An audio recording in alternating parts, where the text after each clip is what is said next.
I stood in front of the mirror, looking at my body that had carried 3 children, nursed them through countless sleepless nights, and sacrificed everything for a man who now looked at me with disgust.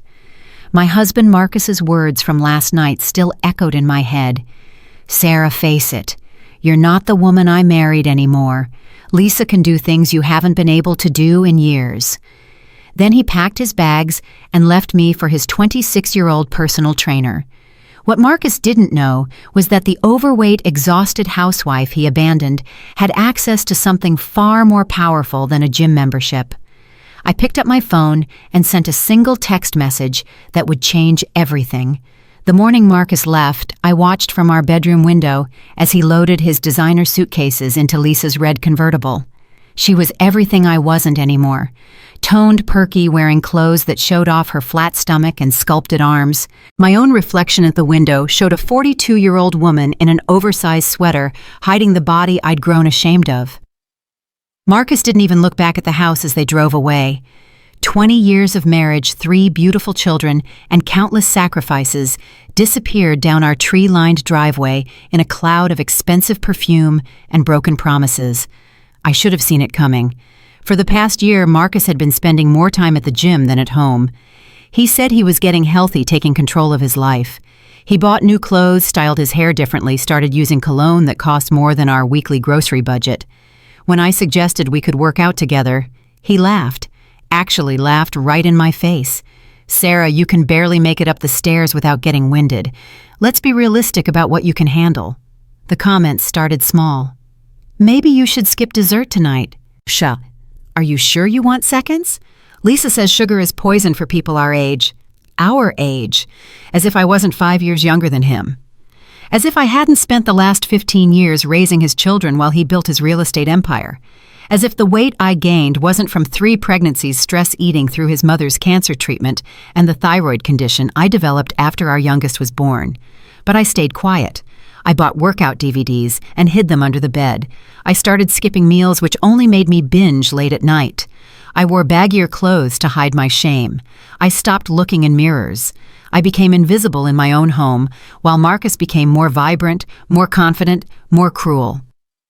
The night he left, we'd had dinner with his business partners. I'd spent all day cooking his favorite meal, Brazilian feijoada. I'd even managed to squeeze into a dress I hadn't worn in 2 years. I thought maybe if I tried harder, he'd remember why he loved me. Instead, Marcus took one look at me and said, "That dress doesn't fit right anymore, Sarah. Do you have something else?" His partner Gerald tried to change the subject, but the damage was done. I spent the entire dinner picking at my food, watching Marcus laugh and gesture animatedly, full of life and energy that he never showed me anymore. After everyone left, I heard his voice from the study. Low, intimate, the way he used to talk to me. "Baby, I know. Just a few more weeks and I'll have everything sorted out. The house is almost ready to list. Once we sell this place, we can get that condo downtown like we talked about." He was talking to Lisa, planning our future without me in it. I must have made a sound because he turned around. For a second, I saw guilt flash across his face, but it hardened quickly into that cold expression I'd become familiar with. "Sarah, we need to talk. You're leaving me for her." It wasn't a question. "I'm leaving because I'm not happy. I haven't been happy in years." "You let yourself go, Sarah. You stopped caring about how you look about your health. I feel like I'm married to a stranger." "I had 3 of your children, Marcus. I gained weight during the pregnancies. I developed a thyroid condition. And you've had years to fix it. Lisa showed me that age doesn't have to mean giving up. She's vibrant, active. She makes me feel alive again. She's 26 years old. She's mature for her age. More mature than you, apparently, since you can't even have this conversation without getting emotional." I wasn't crying. I had gone past tears into something colder, harder. "What about the kids?" "They're almost grown. Jake's in college, Emma's 16 and Tom's 14. They'll adjust. I'll have them every other weekend." "You're their father. And I'll still be their father. This doesn't change anything for them." He grabbed a bag from his desk. "I already packed some things. My lawyer will be in touch about the divorce. I think we can keep this civil." "Civil," I repeated. The house will need to be sold. We'll split everything 50-50. That's fair. Fair. Don't make this harder than it needs to be. We had a good run. 20 years. 3 kids. But people grow apart. He picked up his bag and walked toward the door. Then he paused. You should think about joining a gym, for yourself. It might help with your self-esteem. And then he was gone. 20 years reduced to a conversation in his study and a bag of clothes. I stood in the empty hallway and felt something shift inside me. The hurt and shame began to crystallize into something else, something dangerous. I walked to his study and opened his laptop. He'd left it unlocked. His email was open and I began to read. Messages between him and Lisa going back 8 months. Plans for their future. Complaints about me. She doesn't even try anymore. I feel trapped. Just a little longer and we'll be free. But it was the other emails that made me pause. Messages to his business partner about liquidating assets. Plans to transfer money into accounts I didn't know existed. A draft email to his lawyer about protecting his business interests in the divorce. Marcus wasn't just leaving me, he was planning to take everything. My phone buzzed. A text from Emma. Mom, are you okay? Dad just texted saying he's moving out. What's happening? I looked at that message for a long time. Then I remembered something. Something Marcus had forgotten in his arrogance. 15 years ago, when Marcus was starting his real estate business, we needed capital. My father had just passed away and left me a substantial inheritance, $300,000. Marcus's business was struggling, and he came to me with a proposal. Invest in the business, Sarah. Be my partner. We'll build something amazing together. I invested the money, all of it. But I didn't do it blindly. My father had been a shrewd businessman. Before he died, he'd taught me to protect myself. Never give away your leverage, he'd said. Always keep your insurance policy. So when I invested in Marcus's business, I did it with conditions, legal conditions. My lawyer at the time, David Chen, had drawn up documents that made me not just an investor, but a 50% owner of Marcus Realty Group. Marcus had signed them, barely reading them. Of course, babe. Whatever you need. We're partners in everything. Over the years, as the business grew and became wildly successful, Marcus had forgotten about those documents. He made all the decisions, handled all the accounts, ran the company like it was his alone, and I'd let him. But the documents existed, and they were ironclad. Marcus Realty Group was now worth over $12 million. Half of that was mine. Not through divorce settlement. Mine by legal right as a 50% partner. I pulled out my phone and called David Chen. Sarah, is everything all right? David, I need you to pull the incorporation documents for Marcus Realty Group, the ones you drew up 15 years ago. The partnership agreement, Sarah, what's going on? Marcus is leaving me. He's planning to hide assets and leave me with as little as possible, but he forgot about our agreement, didn't he? There was a pause, then a low whistle. Sarah, if those documents are still valid, and I believe they are, you own half of his company, not half of the marital assets, half of the business entity itself. That's what I thought. How quickly can you make this happen?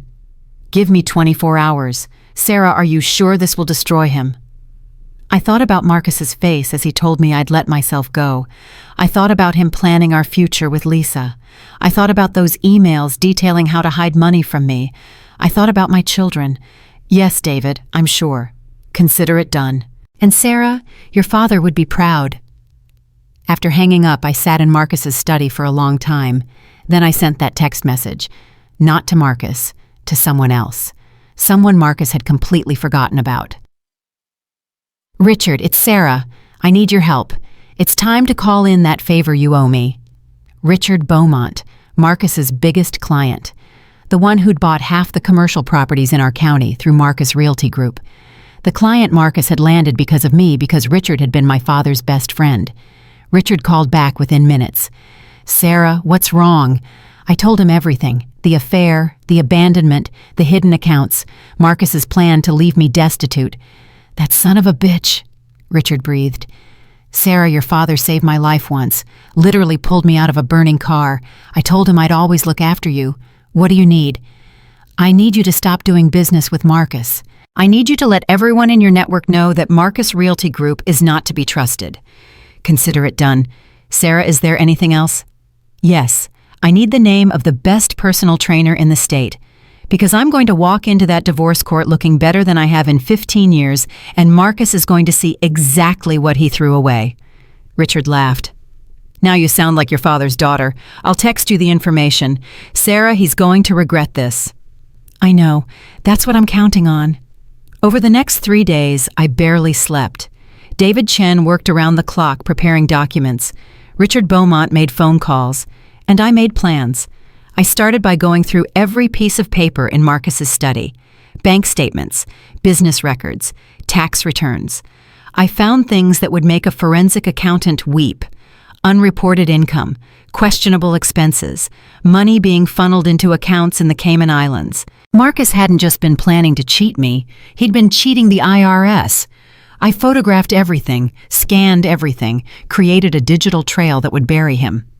Then I called Detective Morrison. Detective, this is Sarah Reynolds. My husband Marcus sold you that colonial on Maple Street 3 years ago. Mrs. Reynolds, how are you? I'm divorcing my husband, Detective. And in the process of gathering financial information, I've discovered what appears to be extensive tax fraud and money laundering. I thought the police might be interested. Sharp intake of breath. Mrs. Reynolds, these are serious allegations. I have documentation. When would be a good time to come to the station? Tomorrow morning, 8 a.m., bring everything. The third call was to Marcus's mother, Patricia. She'd been sick for years, and I'd been the one caring for her. Marcus was always too busy. Patricia, it's Sarah. Oh, Sarah, how are you, dear? I told her everything. The affair, the abandonment, the plans to steal from me, the cruel words about my body. The silence stretched so long I thought she'd hung up, then crying. That boy, that stupid, stupid boy. Sarah, I'm so sorry. I know you did your best, Patricia. What can I do? How can I help? I need you to know the truth, because Marcus is going to try to spin this. He's going to make me the villain. Sarah, I know my son, and I know you. You've been nothing but good to him, to our family. Whatever you need, you have my support. Thank you, Patricia. Make him pay, Sarah. Make him understand what he's throwing away. The fourth call was the hardest. Jake, my oldest, away at college. Mom, what's going on? Dad sent this weird text about making changes. I told him a version of the truth. He left you for his trainer mom. That's insane. I know, honey. Are you okay? Do you need me to come home? No, baby. Stay at school. Focus on your finals. I'm handling this. And Mom, if you need anything at all. I know, Jake. I love you. I love you too, Mom. And Mom, Dad's an idiot. Emma and Tom were harder. They were still home, still seeing the empty space where their father used to be. Emma cried. Tom got angry. I held them both and promised them everything would be okay. That night I couldn't sleep. I kept thinking about Lisa, about her perfect body. I thought about Marcus's words. You let yourself go. And I realized something. He was right. Not in the way he meant, but I had let myself go. I'd let go of my own dreams, my own interests, my own identity. At 3 a.m., I went to the bathroom and looked at myself in the mirror. Really looked. I saw the gray hairs, the lines around my eyes, the extra weight from 3 pregnancies and a thyroid condition. I saw a woman who had survived 2 decades of being someone's wife and someone's mother. And I decided something. I wasn't going to try to look like Lisa, but I was going to be healthy, for me, not for Marcus, for me. I texted the personal trainer Richard had recommended. Hi, my name is Sarah Reynolds. Richard Beaumont gave me your number. I need help getting healthy, not skinny, just strong. Can you help me? The response came within minutes. Sarah, this is Julia Martinez. Richard told me about your situation. I'd be honored to help you. When can we start? Tomorrow. I'll be at your house at 6 a.m. Bring your anger. We're going to put it to good use. The next morning, Julia showed up at exactly 6 a.m. She looked strong, capable, real. Okay, Sarah, before we start, why are you doing this? My husband left me for his personal trainer. He said I let myself go. He's trying to take everything. I want to walk into court strong enough to face him. I want my children to see me fighting back. I want to be healthy for me." Julia nodded. "Okay. We're going to train smart, not crazy. We're going to focus on strength, not size. We're going to make you feel powerful. And Sarah, we're going to make sure you can destroy him in court because you'll be too healthy and happy to care what he thinks. Deal. One more thing. I know Lisa. She's a predator. She targets married men with money. This isn't her first affair. She gets them to leave their wives' moves in, then moves on when someone richer comes along. Does Marcus know this? Probably not. Men like your husband think they're special. Her last victim came to me for training after she cleaned him out. She has a pattern. Get them to transfer assets, buy her things, then disappear. So Marcus is going to lose everything to her. Eventually. But we're going to make sure there's nothing left for her to take. We started that morning. Everything hurt. But it felt good to hurt for a reason. Strong women aren't built in a day, Julia would say. They're built in moments of choosing to get back up. While I was building my body, David Chen was building my case. 3 days after Marcus left, he called. "Sarah, everything's ready. The partnership documents are solid. We're filing tomorrow claiming your 50% ownership. Additionally, I've been through the financial records. This is bigger than I thought. Millions in undisclosed assets, offshore accounts, hidden income." How do we proceed? We file for divorce, but we also file a separate lawsuit claiming your partnership rights were violated. Marcus has been paying himself excessive salaries taking distributions you weren't informed about. As a 50% owner, you're entitled to half of everything from the last 15 years. How much? Conservative estimate, $8 million. That's what he owes you above and beyond the divorce settlement, and the IRS is going to be very interested. David, I don't want to destroy the business. I don't want innocent employees to lose their jobs. I just want what's mine. Understood. But Sarah, when Marcus finds out, he's going to fight dirty. Let him. I'm done being the nice wife who keeps quiet. Then let's make some noise. The next morning, Marcus received the papers. All of them. Divorce papers, partnership lawsuit, notification of investigation for tax fraud, and a cease and desist from Richard Beaumont's legal team terminating their business relationship. My phone rang at exactly 9:15 a.m. Marcus, screaming, "What the hell did you do? Sarah, what is this? You're trying to destroy me." "Hello, Marcus. I'm doing well. Thank you for asking. How's Lisa?" "Don't play games with me. This is insane." "Actually, it's legal. Did you forget about the documents you signed 15 years ago? That's not valid. That was just paperwork to make you feel better. Actually, it's a legal partnership agreement, drawn up by a very good lawyer, including the ones you signed giving me 50% ownership of Marcus Realty Group. You can't do this." "I already did. You should check your business accounts. As of this morning, I've frozen everything. You'll need my signature to access any funds. And Marcus Richard Beaumont terminated all his contracts. That's 40% of your revenue. Gone." Sarah, be reasonable. Reasonable like you were when you planned to hide assets, when you transferred money to the Cayman Islands. I don't know what you're talking about. Marcus, I have copies of everything. Every email, every bank statement. The IRS has them now. So does Detective Morrison. I heard someone in the background. Lisa. "Baby, what's wrong?" "You said everything was taken care of." I smiled. "Sounds like Lisa's there. You should tell her that condo you promised, you can't afford it anymore." "Sarah, we can work this out, negotiate." "Oh, now you want to negotiate? Where was this spirit when you were planning to screw me over?" "I never tried to screw you over." "I read your emails, Marcus, all of them.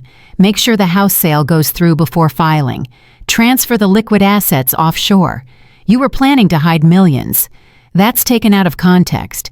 We'll let the judge decide. See you in court. Oh, and one more thing. I'm keeping the house. Since I own half your business and the business owns the house through that LLC you set up, and I never agreed to sell it, it stays with me." I hung up. My hands were shaking, but I felt more alive than I had in years. That afternoon, my phone started ringing. Marcus's business partners, his friends, even Lisa. I ignored them all, except Gerald, Marcus's closest friend. Sarah, what's going on? Marcus is losing his mind. Gerald, did you know he was planning to hide assets from me? Silence. Sarah, I told him it was a bad idea. I told him to be fair. Did you know about the partnership documents? No, Marcus said you were just an investor, that you'd given him money as a gift. It wasn't a gift, Gerald. It was an investment, with legal protections. He's been violating our partnership agreement for 15 years. Sarah, if you push this, you could destroy the company. People could lose their jobs. I don't want to destroy the company. I want what's fair. Marcus tried to take everything. I'm just taking what's mine. What do you want? I want a fair divorce settlement. I want recognition of my partnership. I want Marcus to understand that actions have consequences. And Gerald, tell me the truth. How bad is the tax situation? Gerald sighed. Pretty bad. Marcus has been creative with the books. Then get a good lawyer. Distance yourself from Marcus's personal decisions. I'm not going after you or the other partners, just him. Sarah, for what it's worth, I'm sorry. You deserved better. Yes, Gerald, I did. Over the next 2 weeks, my life became a whirlwind. Every morning at 6 a.m., Julia would arrive.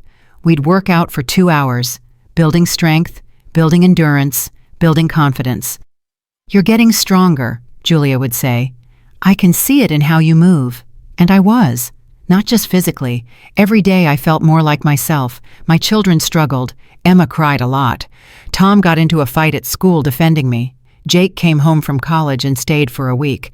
Mom, you're different, he said one night. Different how? Stronger, scarier, in a good way. I laughed. Your father mistook kindness for weakness.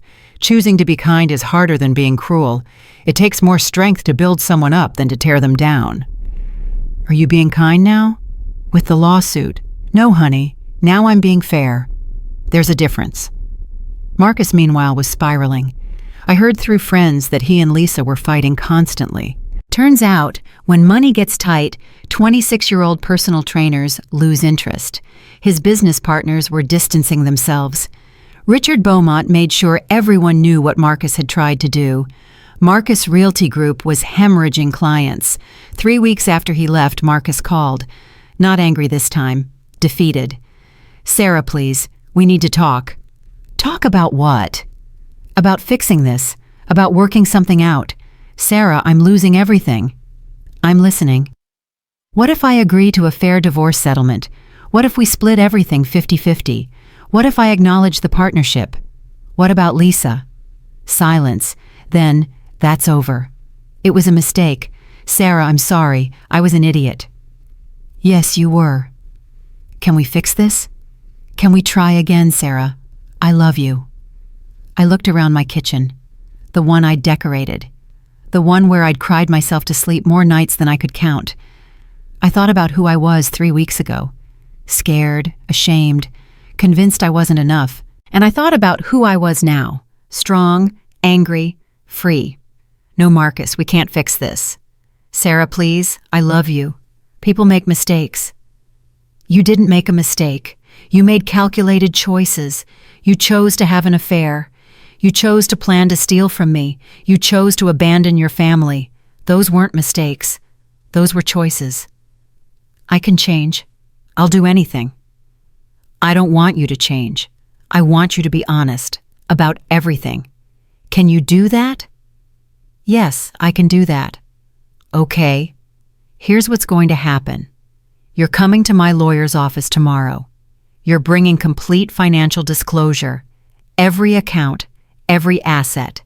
You're acknowledging my partnership in writing. You're agreeing to fair division.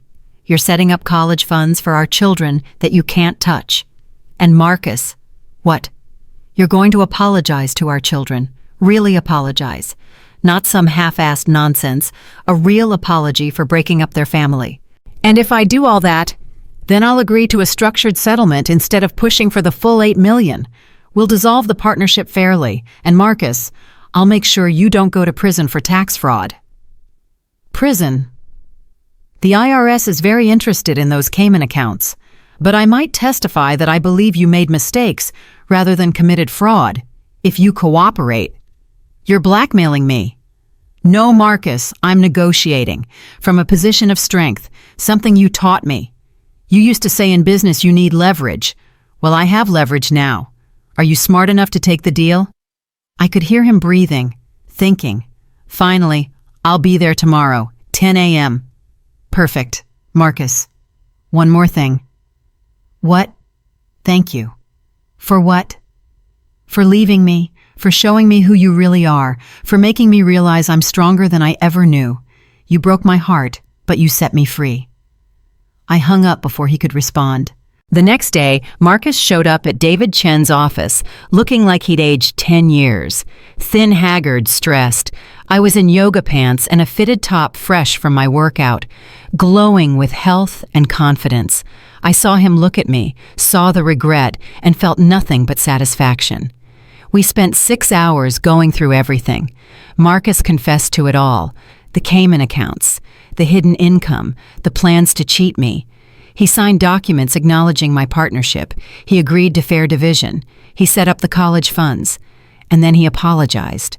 To me, to our children who I'd brought because they needed to see this. He apologized for being selfish, for being cruel, for prioritizing his ego over his family. He cried. Actual tears. Tom wouldn't look at him. Emma cried, but stood her ground. Dad, you hurt us. I don't know if I can forgive you. Jake shook his head. Dad, I don't know who you are anymore. I don't know if I can forgive you. I know, son. I don't know if I can forgive myself. When it was over, David Chen walked Marcus to the door. Before he left, Marcus turned to me. Sarah, you look amazing. Happy. I really did set you free, didn't I? Yes, Marcus, you did. I hope you find whatever you're looking for, but you won't find it by using people. What are you going to do now? I'm going to live, really live, on my terms, for the first time in 20 years. He nodded and walked out. David Chen returned smiling. Sarah, you got everything. How do you feel? Tired, but good, free. What's next? I thought about that, about the future stretching ahead, uncertain, scary, full of possibility. I'm going to finish getting healthy, for me. I'm going to help my children heal. I'm going to figure out who Sarah is when she's not just somebody's wife. And David, I'm going to use my share of the business to set up a foundation. For women leaving difficult marriages, legal help, financial advice, emotional support. Everything I wish I'd had. David smiled. Your father would be proud. Thank you, David, for everything. That evening, I gathered my children. We ordered pizza. We sat together, the four of us, and I told them everything. About the partnership documents, about the money their grandfather had left me, about the foundation I was going to start. Mom, that's amazing, Emma said. You're like a superhero. Not a superhero, honey, just a woman who got tired of being treated like she didn't matter. You matter, Tom said fiercely. You matter more than Dad ever did. Your father matters too. He's still your dad. He made terrible choices, but he's trying to do better. You don't have to forgive him right away, or ever. But don't let his mistakes make you bitter. Are you bitter, Mom? Jake asked. No, I'm angry. I'm hurt. But I'm not bitter. Bitterness is like drinking poison and expecting the other person to die. I'm not going to poison myself over your father's choices. We stayed up late that night, talking, laughing, crying, healing together as a family. And for the first time in weeks, I felt hope. The morning after the settlement meeting, I woke up to 17 missed calls from Marcus. I ignored every single one. My phone buzzed again. This time, it was a text. Sarah, please. Lisa's gone. She cleaned out my apartment, took everything. You were right about her. Can we please talk? I deleted the message without responding. I had more important things to deal with, like the fact that my foundation was about to go public and I needed to be ready for the media attention that would come with it. Julia arrived at 6 a.m. sharp like always, but today she had someone with her. A woman around my age, thin to the point of being skeletal with dark circles under her eyes that makeup couldn't quite hide. Sarah, this is Michelle, Michelle, this is Sarah Reynolds, the woman I told you about. Michelle's hand trembled as she shook mine. Thank you for seeing me. Julia said you might be able to help. Come in. Let's talk over coffee. We sat in my kitchen and Michelle told me her story. Married 15 years to a lawyer. He'd had an affair with his paralegal. Michelle had no access to their finances, no job skills, no college degree. He was threatening to leave her with nothing, claiming she'd been a bad wife, a bad mother. He says I'm too emotional, too needy, that I've let myself go. Michelle's voice cracked. He says no judge will give me anything because I haven't contributed financially to the marriage. I looked at this broken woman sitting in my kitchen and saw myself 3 months ago. Michelle, does your husband own a business? He's a partner in a law firm. Did you ever invest money in that firm? Help him in any way when he was starting out? I worked 2 jobs to put him through law school. I took out student loans in my name. We used my inheritance from my grandmother as his buy-in to the partnership. I smiled. Michelle, I think you need to meet my lawyer. By the time Michelle left 2 hours later, she had David Chen's number, a stack of documents about partnership law, and something she'd walked in without. Hope. Mom. Emma stood in the doorway, still in her pajamas. Was that woman crying when she left? Happy tears, baby. She's going to be okay. Because of you. Because she's stronger than she thinks she is. I just showed her where to find that strength. Emma hugged me tight. I'm proud of you, Mom. My phone rang. Patricia Marcus's mother. Sarah, dear, I need to see you. Can you come to the house today? Of course. Is everything all right? I've made some decisions. I want to discuss them with you in person. I drove to Patricia's house that afternoon. She looked frailer than the last time I'd seen her, but her eyes were sharp and determined. I've changed my will, she said without preamble. Marcus gets nothing. Everything goes to you and the children. Patricia, you don't have to do that. Yes, I do. I raised that boy to be better than this. I taught him to respect women, to honor his commitments. He failed. That's on him, not you. She grabbed my hand with surprising strength. But Sarah, that's not why I asked you here. I need you to know something about Marcus. Something I should have told you years ago. My stomach dropped. What is it? His father. Marcus's father. He did the same thing. Left me for a younger woman when Marcus was 10. Took everything. Left us with nothing. I had to work 3 jobs to keep food on the table. Patricia, I had no idea. No one did. I was too ashamed to tell anyone. But Sarah, I see now that I did Marcus a disservice. I never taught him what his father did was wrong. I never made him understand the pain of abandonment. I thought by not talking about it, I was protecting him. Instead, I created a man who thinks leaving is acceptable. That's not your fault. Isn't it I watched him treating you the way his father treated me, and I said nothing. I told myself it was none of my business, but it was my business. You were my daughter-in-law. Those are my grandchildren, and I failed all of you. Patricia, please don't do this to yourself. I'm dying, Sarah. Cancer's back, stage 4. The doctors give me 6 months, maybe less. The words hit me like a physical blow. No, Patricia, no. It's okay. I've made my peace with it. But I need to make sure you and the children are protected. I need to make sure Marcus can't hurt you anymore. She pulled out a folder. This is the deed to this house. It's in your name now. And this is the paperwork for my investment accounts. $3 million. For you and the children.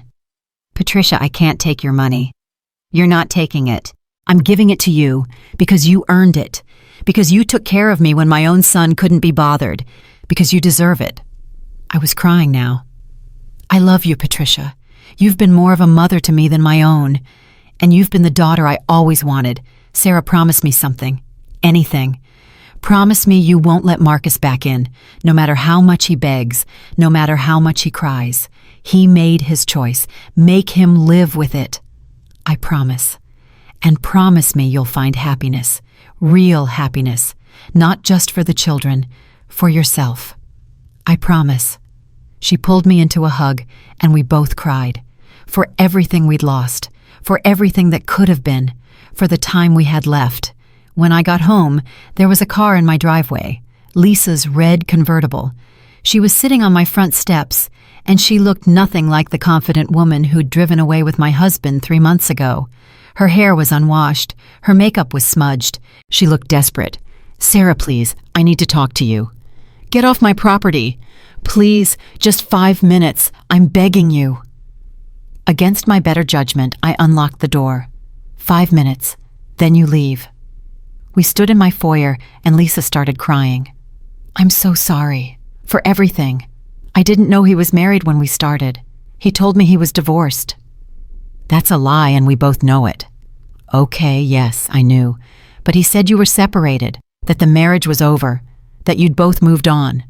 And when you met me at that dinner party, when you saw me there as his wife, what did you think then? I thought he'd leave you. I thought we'd be together. But Sarah, he never loved me. He was using me, just like I was using him. Congratulations, you both got what you deserved.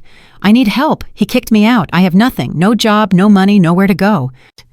And you came to me, the woman whose life you helped destroy. You're the only person I know who might understand, who might help." I looked at this woman, this girl really who'd been so confident 3 months ago. "Lisa, I do understand. I understand that you made a choice, just like Marcus made a choice. And choices have consequences. You want help? Get a job. Go to school. Figure out who you are when you're not sleeping with married men for money. But don't come to me expecting sympathy. I made a mistake. No, Lisa. You made a series of deliberate choices. You pursued a married man. You helped him plan to steal from his wife. You destroyed a family. Those weren't mistakes. Those were choices. And now you get to live with them. Sarah, please. My 5 minutes are up. Leave. Now. And Lisa, if I see you near my house, near my children, or near me again, I'll get a restraining order. Are we clear?" She nodded and left, shoulders shaking with sobs. I watched her drive away and felt nothing. No satisfaction, no anger, nothing. Tom came down the stairs. Was that her dad's girlfriend? Ex-girlfriend, apparently, and yes. What did she want? Help, money, sympathy, things she doesn't deserve. Did you give it to her? No, baby, I didn't. Tom hugged me. Good. She doesn't deserve you being nice to her. That night, Marcus called again. I answered this time. Sarah. Thank God. Lisa told me she came to see you. I'm so sorry. I didn't know she was going to do that. Marcus, why are you calling? My mom called me. She told me she changed her will, that she's giving everything to you. And that's not fair, Sarah. That's my inheritance. That's my mother. Your mother. The one you haven't visited in 3 months. The one who's dying of cancer. That mother. Silence. What are you talking about? Mom's fine. No, Marcus. She's not fine. She's dying. Stage 4 cancer. 6 months to live. But you'd know that if you bothered to visit her. Oh my God, I didn't know. She didn't tell me. Did you ask? Did you call her? Or were you too busy planning your new life with Lisa? I'm going to see her tomorrow, first thing. Good, you should. And Marcus, while you're there, maybe apologize for being a terrible son. Sarah, that's not fair. Fair? You want to talk about fair? Your mother took care of us for years. She babysat our children. She helped with homework. She was there for every birthday, every holiday, every important moment. Where were you? I was working, building a life for our family. No, Marcus, you were building an empire for yourself. There's a difference. He was quiet for a long moment. Sarah, I know I've made mistakes, terrible mistakes, but I'm trying to do better. I'm in therapy. I'm working on myself. Good. I hope that helps you, but it doesn't change anything between us. Can I ask you something? What? Do you hate me? I thought about it. Really thought about it. No, Marcus, I don't hate you. I'm indifferent to you. And honestly, that's so much worse. I hung up and blocked his number. The next morning, I had my first official meeting for the foundation. 5 women sat around my dining room table, all of them leaving difficult marriages, all of them scared and desperate and convinced they had no options. My husband says I'll never survive without him, said Karen, a mother of 4. He says I'm too stupid to work, too fat to find another man, too old to start over. My husband tracks my phone, said Jennifer. He monitors my email. He knows everywhere I go, everything I do. I can't leave. He'll find me. My husband's a cop, said Diana. He says if I try to leave, he'll use his connections to make sure I lose my kids. He says no one will believe me over him. I listened to each story, each woman convinced she was trapped, each woman believing her husband's lies. Here's what we're going to do, I said. Karen, you're going to meet with a career counselor tomorrow. We're going to find out what skills you have, what training you need, and we're going to get you a job. Jennifer, you're meeting with a tech specialist who's going to show you how to protect your privacy. New phone, new email security protocols. Diana, you're meeting with a family law attorney who specializes in cases involving law enforcement. We're going to build a case so strong that no one will question your credibility. But how can we afford all this? Karen asked. You can't, but I can. That's what this foundation is for, to give you the resources to fight back. Why are you doing this? Diana asked. You don't know us. Because 3 months ago I was you. I was convinced I had no options, that my husband held all the cards, that I was trapped. But I wasn't. And neither are you. You just need someone to show you the way out. Over the next 2 hours, we made plans. Real concrete plans for each woman to escape her situation. By the time they left, they looked different. Still scared, but also hopeful. Determined. Julia showed up for our afternoon session. I heard about the meeting this morning. How'd it go? Good. Really good. These women, Julia, they're so strong. They just don't know it yet. Like you didn't know it 3 months ago. Exactly like that. We worked out harder than usual. Julia was pushing me, preparing me for something. What's going on? I asked. Why the extra intensity? Because next week you're doing your first television interview. The local news wants to do a story on the foundation. You need to look strong, confident, powerful. Television, Julia, I can't do television. Yes, you can. Sarah, you have a story people need to hear. Women need to see that it's possible to fight back and win. What if I mess up? What if I say the wrong thing? Then you say the wrong thing. But Sarah, you won't. Because this story, your story, it's authentic, it's real. And people respond to real. That night I practiced in front of the mirror, talking about Marcus, about the affair, about the betrayal, about fighting back. I sounded confident, strong, nothing like the woman I'd been 3 months ago. Emma knocked on my door. Mom, can I talk to you? Of course, baby, what's up? Dad called me today. He wants to have dinner, just me and him. Says he wants to explain things. And what did you tell him? I told him I'd think about it. But Mom, I don't know if I want to see him. Every time I think about what he did to you, to us, I get so angry. Emma, he's still your father. If you want to see him, I support that. If you don't, I support that too. This is your choice. Did he call you? He tried. I blocked his number. Good. He doesn't deserve to talk to you. She sat on my bed. Mom, can I ask you something? Anything. Do you still love him even a little bit? I thought about it.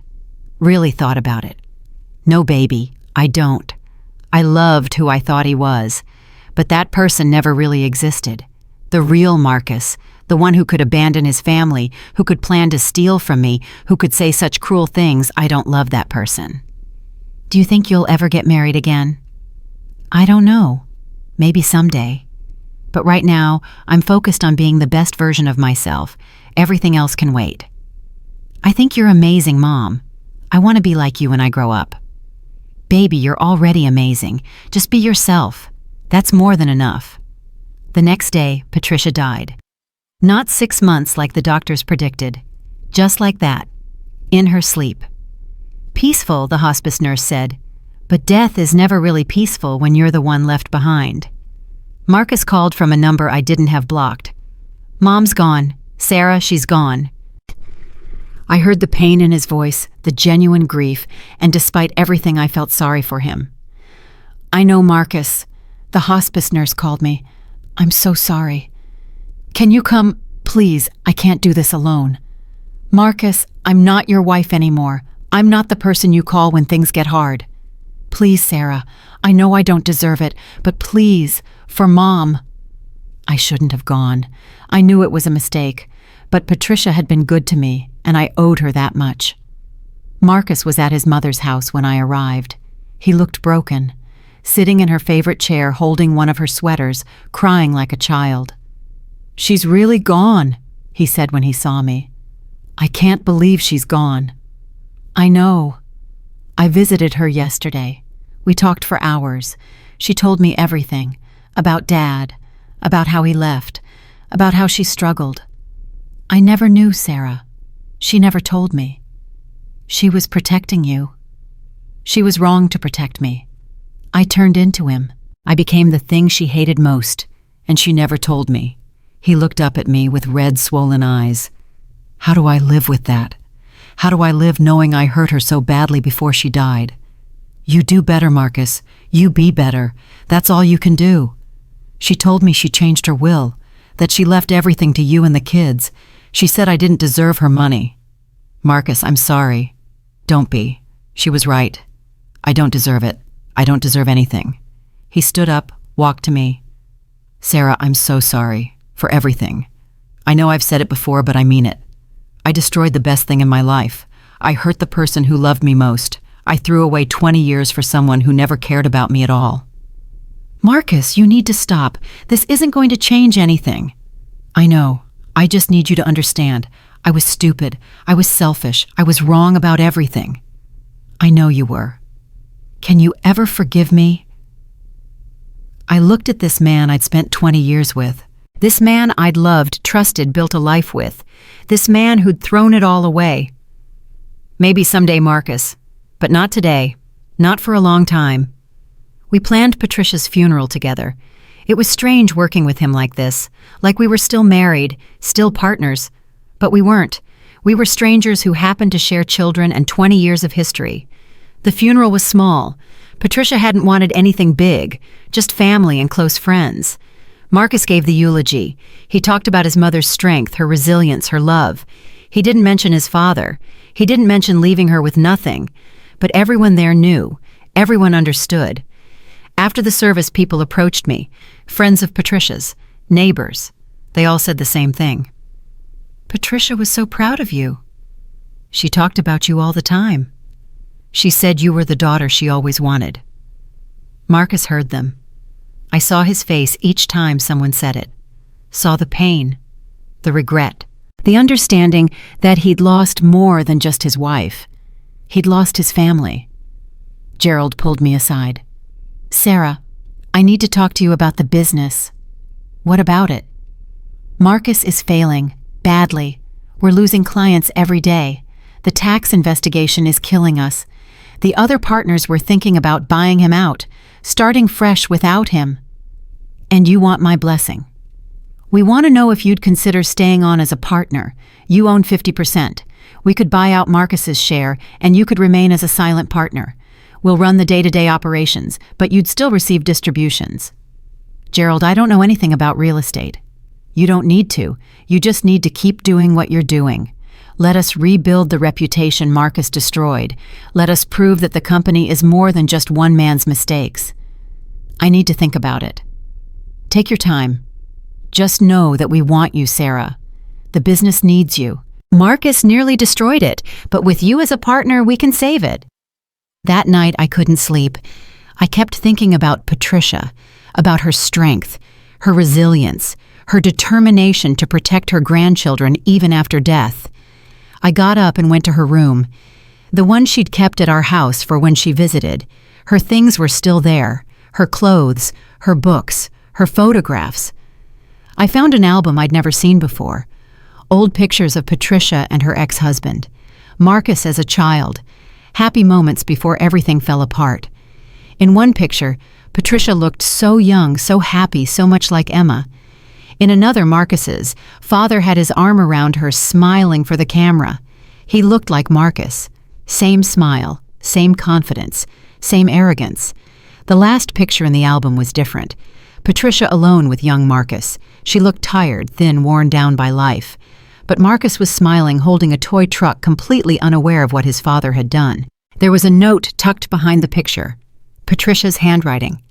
Never let Marcus become his father. Please God, never let him become his father. But he had. Despite everything Patricia tried, Marcus had become exactly what she feared.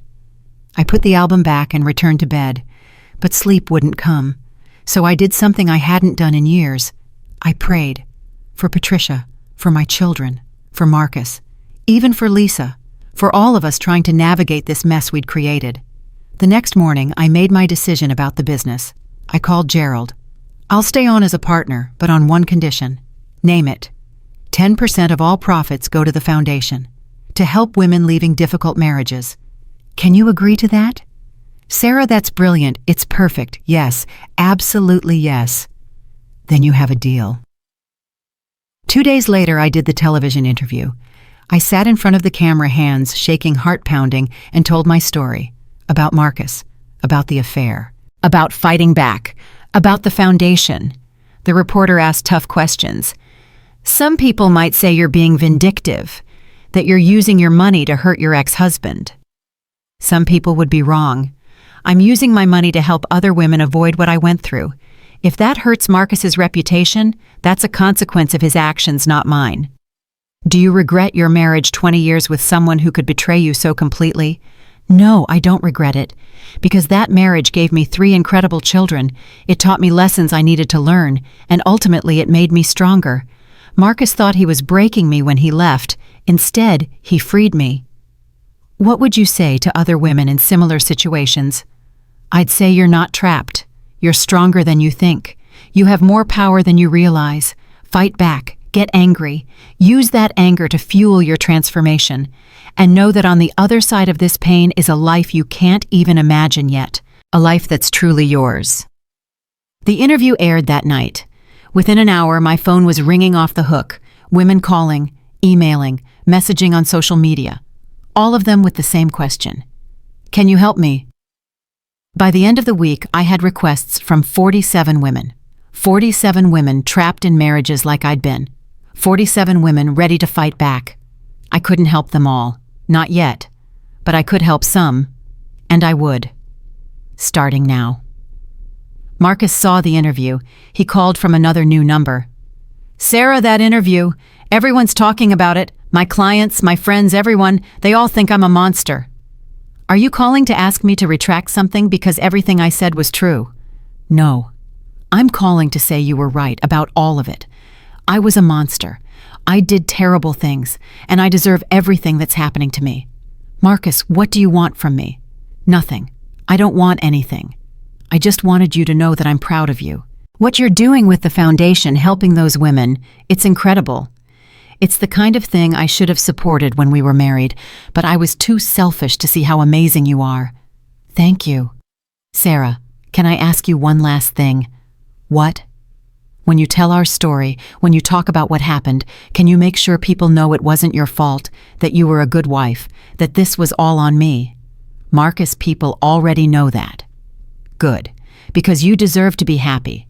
You deserve everything good that's coming your way, and I'm sorry I wasn't the man who could give you that. He hung up before I could respond. Jake came home that weekend. He sat me down in the living room looking serious. Mom, I need to tell you something, and you're probably not going to like it. My heart sank. What is it? I want to take a year off from school, maybe 2.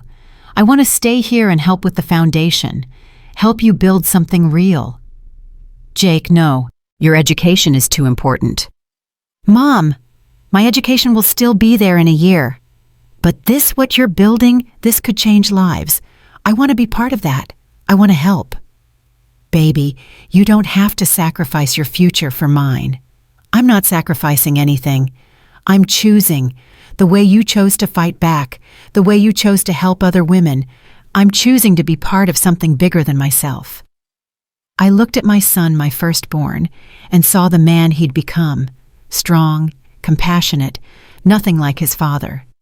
Okay, I said, if this is what you really want, Then okay. It is Mom. It really is. And just like that, my foundation became our foundation. Jake worked tirelessly helping women navigate legal systems, setting up appointments, coordinating with lawyers and therapists. Emma started volunteering after school, helping with social media and outreach.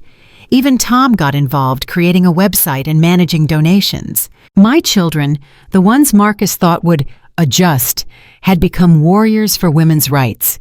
They'd become activists. They'd become exactly the kind of people I'd always hoped they'd be. 3 months after Patricia's funeral, I was in the grocery store when I ran into Marcus. He was with a woman, not Lisa. Someone new, or maybe someone old. I didn't care enough to ask. "Sarah," he said, looking uncomfortable. "This is Jennifer. Jennifer, this is Sarah, my ex-wife." Jennifer smiled nervously. "It's nice to meet you. Marcus has told me a lot about you." "Has he?" "Well, Jennifer let me give you some advice. Watch your bank accounts, check his phone regularly, and whatever he promises you, get it in writing." Jennifer's smile faltered. Marcus's face turned red. "Sarah, that's not fair." "Fair, Marcus, you don't get to talk to me about fair. Jennifer, I'm serious. Protect yourself. Because he will leave you the moment someone younger and fitter comes along. That's what he does." I walked away, leaving Marcus sputtering behind me, and I felt good, really good. That night I got a call from David Chen. "Sarah, you need to see this." He sent me a link to a news article.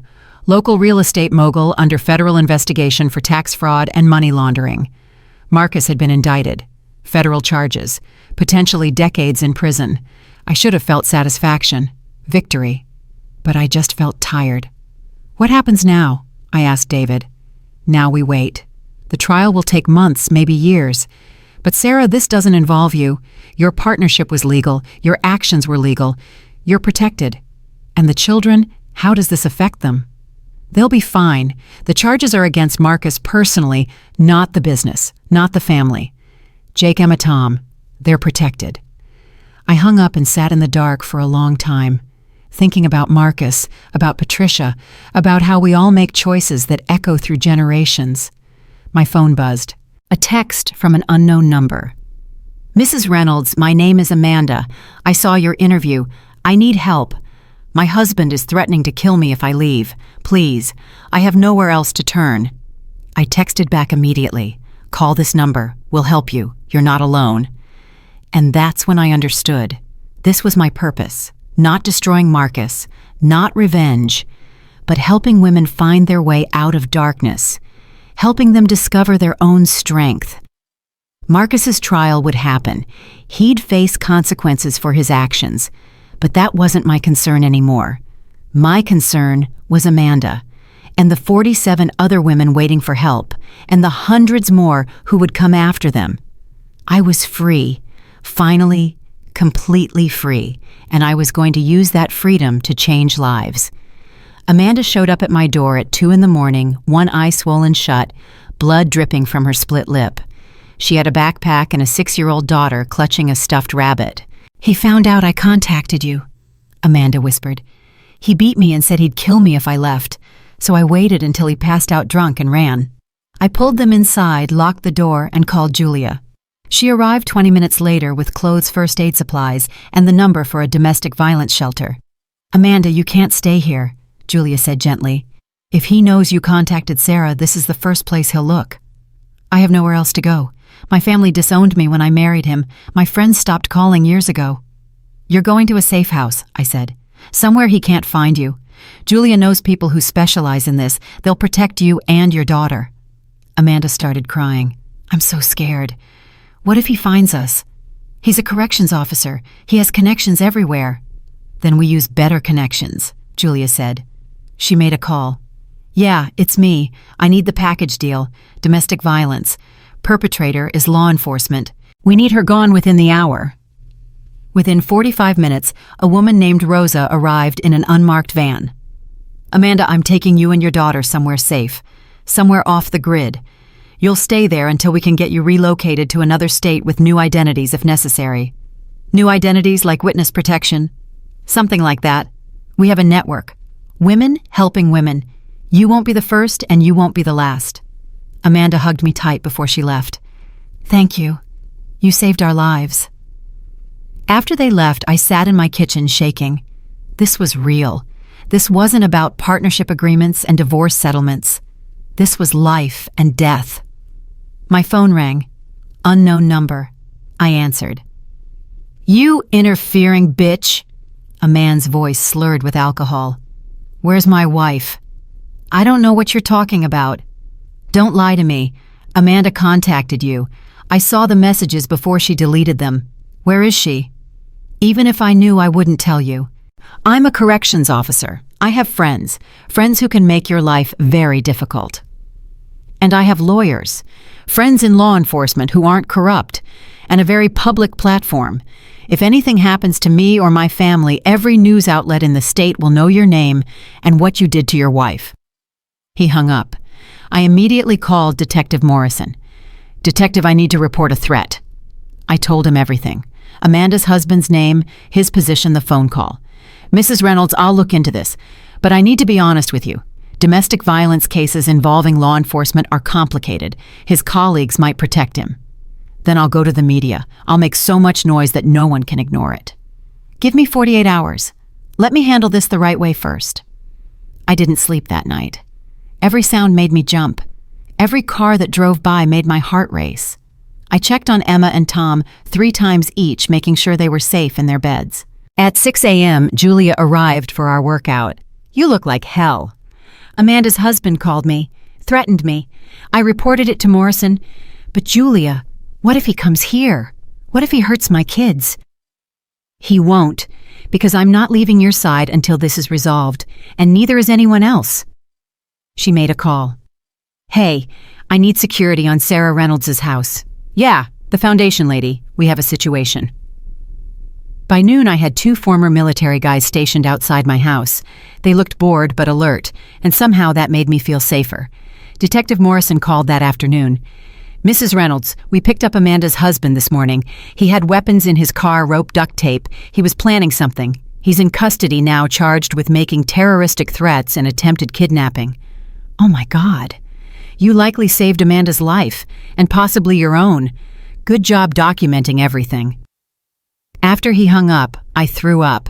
Just bent over the toilet and threw up from the stress, the fear, the reality of what could have happened. Emma found me. Mom, what's wrong? Nothing, baby, just a rough morning. Don't lie to me. I heard you on the phone. I know what happened with that woman last night. Mom, this foundation work, it's dangerous. I know. So why do you keep doing it? Because if I don't, women like Amanda die, and I can't live with that. Emma sat next to me on the bathroom floor. Then I'm helping, full time. I'm not letting you do this alone. Emma, you're 16. You should be worrying about boys and prom, not domestic violence. Mom, you taught me that we help people who can't help themselves.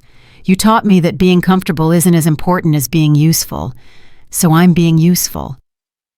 I hugged my daughter and cried. Not from fear this time, from pride. That week, Marcus's trial began. The media was everywhere, camera crews outside the courthouse, reporters shouting questions. It was a circus. Jake went with me for support. We sat in the back of the courtroom and watched as the prosecution laid out their case. Tax evasion, money laundering, wire fraud. The evidence was overwhelming. Marcus looked smaller somehow, thinner, older. His expensive suit couldn't hide the fact that he was a broken man. During a recess, he approached me in the hallway. Sarah, thank you for coming. I'm not here for you, Marcus. I'm here because the court might need my testimony. I know. I just wanted to say I'm sorry. Again, I know it doesn't change anything. No, it doesn't. The prosecutor is asking for 15 years. My lawyer says I'll be lucky to get 10. Marcus, you committed crimes. You hid money. You defrauded the government. You knew what you were doing. I did, and I deserve whatever I get. But Sarah, can you make sure Jake, Emma, and Tom know that I love them, that this wasn't their fault? They already know that. Do they? Because Tom won't return my calls. Emma blocked my number, and Jake only talks to me about practical things, never personal. What did you expect? You destroyed their family. You hurt their mother. They're angry, Marcus. They have every right to be angry. I know. I just hope someday they can forgive me. Maybe they will, or maybe they won't. Either way, you have to live with it. The trial lasted 3 weeks. The prosecution was thorough, methodical, devastating. Marcus's lawyer tried to argue that he'd made mistakes, but hadn't intended to break the law. The jury didn't buy it. Guilty on all counts. The judge set sentencing for 2 weeks later. Marcus was remanded into custody immediately. No bail. Flight risk. I watched as they led him away in handcuffs. Our children weren't there. They'd refused to come. Said they couldn't watch their father go to prison even if he deserved it. Gerald called me that night. Sarah, the business partners want to buy out Marcus's share. We're prepared to offer fair market value. How much? $4 million, split between you and Marcus per the partnership dissolution agreement. So Marcus gets $2 million. Yes, though most of that will go to his legal fees and restitution. Do it. Buy him out. Let's be done with this. 2 weeks later, I returned to court for Marcus's sentencing. This time, I brought the kids. They needed to see the end of this chapter. The judge was a woman in her 60s, stern and no nonsense. She read through the charges, the evidence, the verdict. Then she looked at Marcus. Mr. Reynolds, you had everything. A successful business, a beautiful family, the respect of your community, and you threw it away. For greed, for ego, for a woman half your age. And when your wife discovered your crimes instead of making amends, you tried to destroy her financially. Your Honor, I know I made mistakes. These weren't mistakes, Mr. Reynolds. Mistakes are accidental. Your actions were deliberate, calculated, and cruel.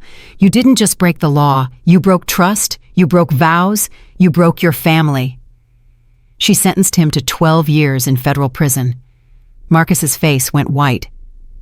Furthermore, you are ordered to pay full restitution to the IRS plus penalties.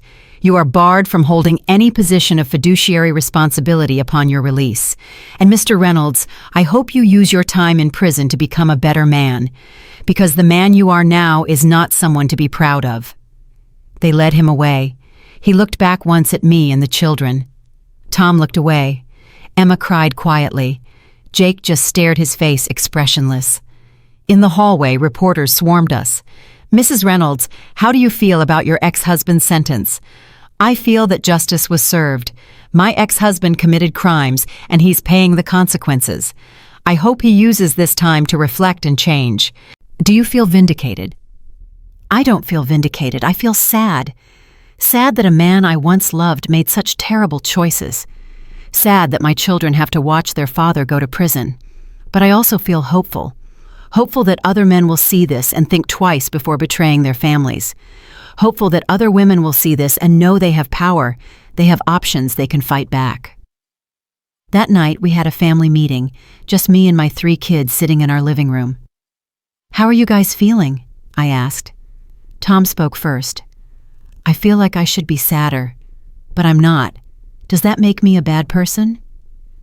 No, baby. It makes you human. Your father hurt us. It's okay to be angry.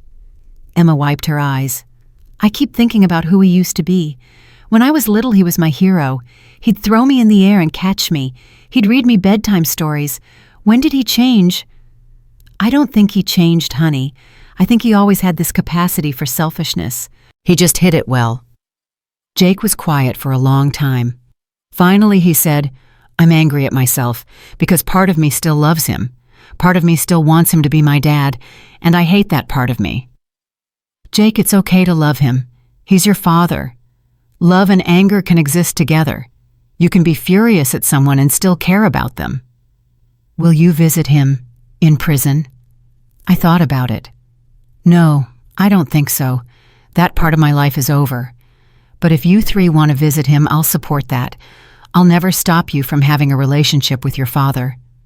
I don't want to see him, Tom said. Not for a long time. Me neither. Emma agreed. Jake nodded. Same, maybe someday, but not now. We sat together in silence, processing everything. Finally, Tom asked, Mom, what happens now? With the foundation, with everything? Now we keep going. We help more women. We build something good out of all this pain. And that's exactly what we did. The foundation exploded after Marcus's trial. Donations poured in. Women contacted us from across the country. We expanded, hired staff, opened offices in 3 cities. 6 months after Marcus went to prison, I got a letter from him. I almost threw it away unread. But something made me open it. Dear Sarah, I'm writing this letter knowing you might not read it. But I need to say these things, even if only for myself. Prison has given me time to think, really think about who I am and what I've done. I've started therapy, real therapy, not just going through the motions, and I'm learning things about myself that are hard to face. My therapist says I have narcissistic tendencies, that I seek validation from external sources because I don't value myself, that I destroyed our marriage because I was terrified of getting old, of becoming irrelevant. That's not an excuse. It's an explanation. You deserved better than I gave you. Our children deserved better. I don't expect forgiveness. I don't even know if I deserve it. But I want you to know that I see now what I couldn't see then. You were always enough, more than enough. You were everything. And I was too stupid and selfish to appreciate it. I hope you're happy. I hope you've found peace. And I hope someday our children can look at me without disgust. That's all I have left to hope for. Marcus. I read the letter 3 times. Then I folded it carefully and put it in a drawer. I didn't respond. Some things don't need a response. Julia and I were doing our morning workout when she dropped a bombshell. Sarah, I need to tell you something. I'm moving to California. I got an offer to train an Olympic athlete. My stomach dropped. Julia, no. You can't leave. It's an incredible opportunity, career-defining. But Sarah, I wouldn't even be in this position if it wasn't for you. Training you, watching your transformation, it reminded me why I love what I do. When do you leave? 2 months. But I'm not leaving you hanging. I have someone in mind to take over your training, someone even better than me. No one's better than you. This person is. Her name is Michelle. Remember her? The first woman who came to you for help? Michelle from 6 months ago, the one whose husband was a lawyer. She won her case, got a huge settlement, used the money to get certified as a personal trainer. She wants to give back Sarah. She wants to help other women the way you helped her. I started crying, happy tears this time. That's beautiful. That's exactly what I hoped would happen. Michelle started training me the next week. She was good, different from Julia, but good. And there was something powerful about being trained by a woman I'd helped. It felt like coming full circle. You saved my life, Michelle said during one session. Literally saved my life. My ex-husband had a plan to kill me and make it look like an accident. Your lawyer found evidence of it during discovery. Oh my God, Michelle! He's in prison now, 25 years, and I'm free, really free, because of you. You freed yourself. I just showed you the door. No, Sarah. You opened the door, pushed me through it, and held my hand while I learned to walk again. Don't diminish what you did. The foundation continued to grow. We helped our 100th woman that month. Her name was Patricia, named after Marcus's mother. It felt like a sign. Patricia's case was complicated. Her husband was wealthy, connected, powerful. He'd threatened to ruin her if she left, to make sure she never saw her children again, to destroy her reputation. I can't fight him, Patricia said. He has too much power. He has money and connections. But Patricia, you have the truth, and you have us. We're going to fight for you. It took 4 months, but we won. Patricia got custody, a fair settlement, and her freedom. Her ex-husband's reputation was destroyed when evidence of his affairs and financial crimes came to light.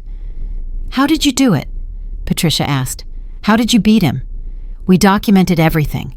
We built an airtight case, and we didn't give up. That's the secret, Patricia. Never give up. A year after Marcus went to prison, I was invited to speak at a women's conference, 5,000 women in attendance. I was terrified. Emma helped me prepare. Mom, just tell your story. Be honest. Be real. That's all they need. I walked onto that stage, looked at 5,000 faces, and felt my knees go weak. But then I saw Michelle in the front row, and Karen, and Jennifer, and Diana, and Amanda. Women I'd helped. women who'd helped themselves. I took a deep breath and began. My name is Sarah Reynolds. A year and a half ago, my husband left me for a younger woman. He said I'd let myself go, that I wasn't the woman he married, and you know what? He was right. The room went silent. I had let myself go, not my body. My body was fine. It had carried 3 children, survived illness, lived life. No, I'd let go of myself. My dreams, my identity, my power. I'd become someone's wife, someone's mother, and forgotten to be me. And my husband's betrayal, as painful as it was, forced me to remember who I was, who I'd always been, strong, capable, worthy. I told them about the partnership documents, about fighting back, about the foundation, about the women we'd helped. The thing is, I'm not special. I'm not extraordinary. I'm just a woman who got tired of being treated like she didn't matter. And if I can do it, so can you. Whatever situation you're in, whatever you're facing, you have power. You just have to remember how to use it. The standing ovation lasted 5 minutes. Women crying, cheering, shouting encouragement. Afterward, the line of women wanting to talk to me stretched through the convention center. Each one had a story. Each one needed help. We need to expand, Jake said that night. Mom, we can't help everyone from one office. We need to go national. Jake, that's a huge undertaking. So was leaving Dad. So was fighting back. So was starting the foundation. Mom, you don't do small things. Why start now? He was right. 6 months later, we had offices in 12 states. We'd helped over 500 women. The foundation had become a movement. I was on the news regularly now. Talk shows, podcasts, magazines. Time magazine called me one of the 100 most influential people of the year. Marcus sent another letter. Sarah, I see you everywhere. On TV, in magazines. And I'm so proud of you. But I'm also ashamed. Because I could have been part of this. I could have supported you, helped you, built this with you. Instead, I tried to tear you down. I hope you know that watching you succeed, watching you thrive is the one good thing about being in here, because it means I didn't break you. I didn't win. You did. You won, as you always should have. This time I did respond. 1 sentence. Thank you for the apology. I hope you continue to grow. 2 years after Marcus left, I woke up one morning and realized I was happy. Not just content, not just surviving, actually genuinely happy. I loved my work. I loved my children. I loved the woman I'd become. I loved my life. Julia called from California. Sarah, turn on the news. Channel 7. I turned it on and saw Lisa, Marcus's ex-mistress. She was being arrested. Fraud. Identity theft. Turns out, she'd been running scams on wealthy men for years. Marcus wasn't even her first victim. He was her 7th. She stole over $2 million from various men, the reporter said. She would seduce wealthy married men, convince them to leave their wives, get them to transfer assets, then disappear. Police say she's been doing this for over a decade. I should have felt vindicated, but mostly I felt sorry for Marcus. He'd thrown away everything for a con artist. Emma came downstairs. Did you see the news about Lisa? I did. Are you going to tell Dad? I don't know. Would it help him to know, or would it just make him feel worse? Tell him. He deserves to know the truth about her. I wrote to Marcus that week, told him about Lisa's arrest, told him the truth about who she really was. His response came quickly. I'm not surprised. I think part of me always knew she was using me, but I didn't want to admit it. Thank you for telling me. It's strange, but knowing she was a con artist makes it hurt less, because it means what we had was never real, which means I didn't lose anything real. I only lost what I threw away. You, our family. That's what was real, and I'll spend the rest of my life regretting it. Tom came to me one night looking serious. Mom, I need to talk to you about something. What is it, baby? I want to visit Dad, in prison, not because I forgive him, I don't, but because I need to say some things to him, and I need to do it face to face. Okay, do you want me to come with you? No, I need to do this alone. Tom visited Marcus the next weekend. He was gone for 4 hours. When he came home, his eyes were red, but he looked lighter somehow. How did it go? I asked. I told him everything. How much he hurt us. How angry I am. How I don't know if I can ever forgive him. And Mom, he just listened. He didn't make excuses. He didn't try to defend himself. He just said he was sorry and that he understood. How do you feel? I feel better. Not great, but better. Like I got poison out of my system. I'm proud of you, Tom. That took real courage. Emma went to see Marcus a month later. Jake went 2 months after that. Each of them came back looking a little more at peace. They asked if I wanted to visit him. I said no. That chapter of my life is closed. Your father and I were done. But I support your relationship with him. He's still your father. 3 years after Marcus went to prison, I met someone. His name was David, and he was a trauma therapist who volunteered at the foundation. We started as friends, colleagues working toward the same goal. Then one day I realized I was looking forward to seeing him, that his smile made my day better, that I thought about him when he wasn't around. Mom's got a boyfriend, Tom sang when David came over for dinner. He's not my boyfriend, he's a friend. A friend you have hard eyes for, Emma added. David just laughed. Your mother is an amazing woman. Anyone would be lucky to know her. We took it slow. Coffee dates, walks in the park, long conversations about everything and nothing. He never pushed, never pressured. Just let things develop naturally. 6 months into whatever we were doing, David asked me to dinner, a real date. Sarah, I know you've been through a lot. I know you might not be ready for this, but I need you to know that I care about you, not as a colleague, not as a friend, as a woman I'm falling in love with. David, I don't know if I can do this. The last time I loved someone, he destroyed me. I'm not him. I would never hurt you the way he did, but I understand if you need time, I'll wait as long as you need. I thought about it for a week. Then I called him. Okay, let's do this. Let's try. Our first real date was perfect. He took me to a small Italian restaurant and we talked for hours about our pasts, our hopes, our fears. I was married once, David said. She died, cancer, 5 years ago. I thought I'd never feel this way about anyone again. But then I met you. I'm sorry about your wife. Thank you. She was incredible. You would have liked her. She was strong like you, a fighter. At the end of the night, he walked me to my door. Sarah, can I kiss you? I hesitated. Then I thought about everything I'd been through, everything I'd survived, everything I'd built, and I realized I deserved this. I deserved happiness. I deserved love. Yes, I said. You can kiss me. And he did. And it was perfect. My children loved David. He was patient with Tom's anger issues. He helped Emma with her college applications.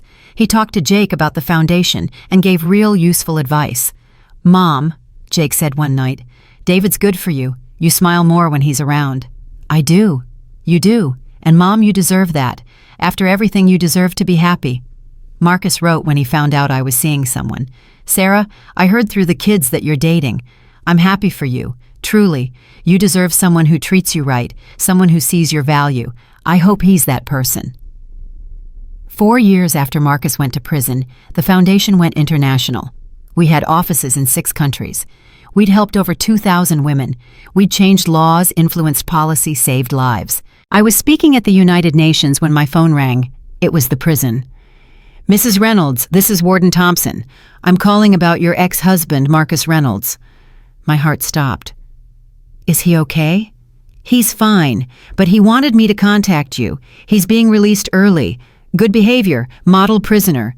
He's served 4 years of his 12-year sentence. When? Next month. He wanted you to know. Wanted to know if you'd be willing to see him when he gets out. I don't know. I need to think about it.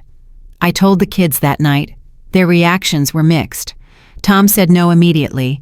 Emma said maybe. Jake said he'd think about it. What are you going to do, Mom? Emma asked. I don't know. Part of me wants to see him, to see if he's really changed, but another part of me wants to leave the past in the past. David held my hand.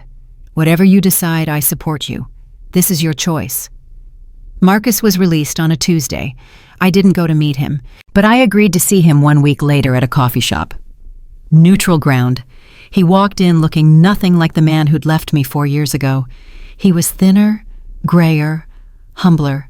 He sat down across from me and didn't speak for a long moment. "Thank you for agreeing to see me," he finally said. "You're welcome." "You look incredible, happy, successful, everything I always knew you could be." "Thank you. I saw your UN speech. Sarah, what you've built, it's amazing. You're changing the world." "I'm trying. The kids told me you're seeing someone. David. They say he's good to you." "He is." "Good. That's good. You deserve that." He took a breath. "Sarah, I know I don't deserve your forgiveness. I know what I did was unforgivable. But I need you to know that prison changed me. Therapy changed me. I see now what I couldn't see then. I was broken, and instead of fixing myself, I broke everything around me." "Marcus, why did you want to see me?" "Because I needed to look you in the eye and tell you that you were right, about everything.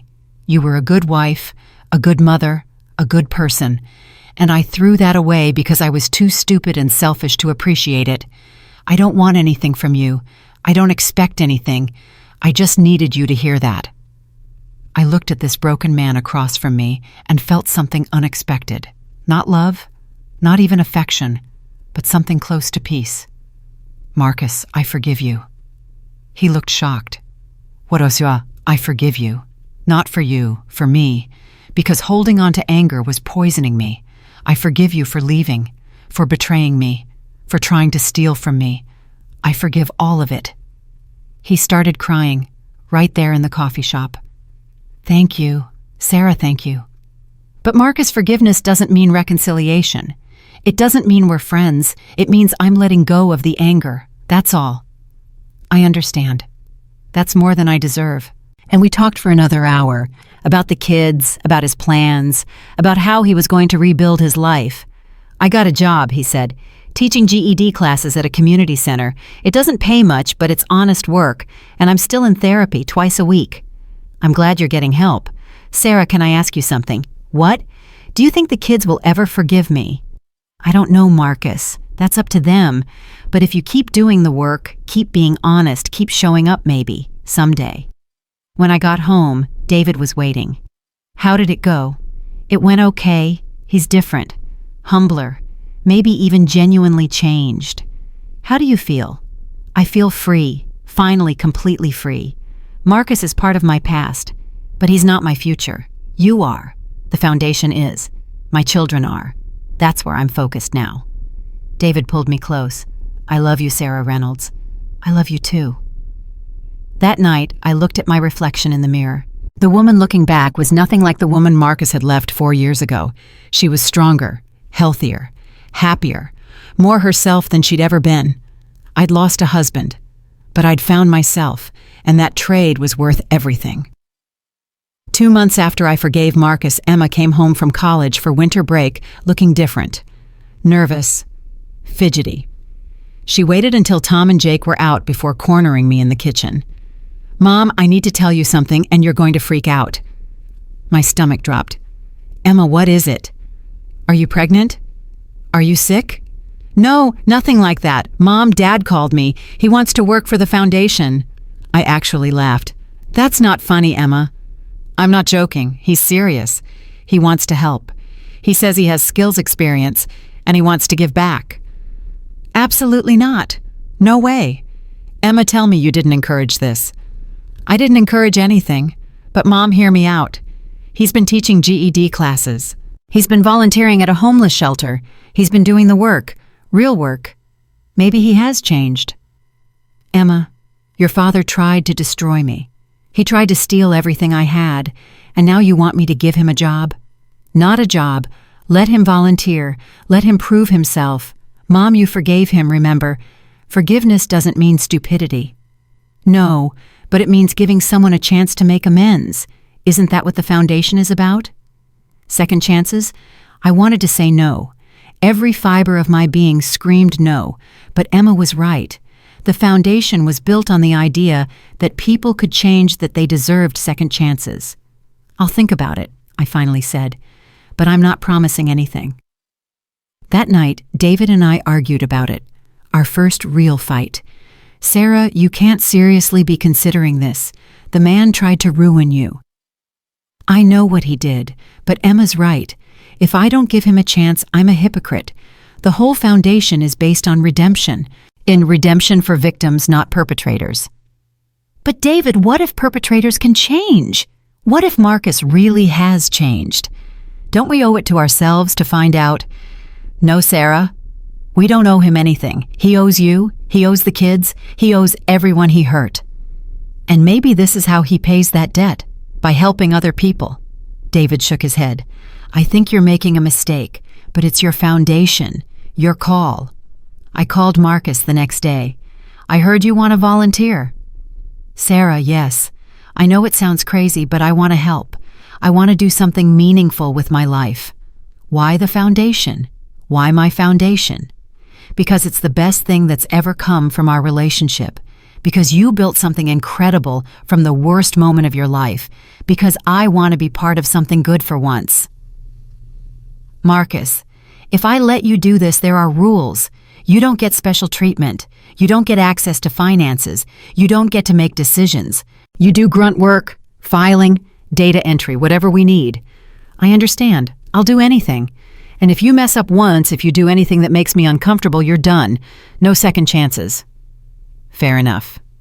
Be at the office Monday morning, 8 a.m. sharp. Don't be late. I told Jake and Tom that weekend. Tom exploded. Are you insane, Mom? He tried to destroy you, and now you're giving him a job. I'm not giving him a job. I'm letting him volunteer. It's the same thing. Mom, he doesn't deserve this. He doesn't deserve anything from you. Tom, I need you to trust me. I know what I'm doing. Do you?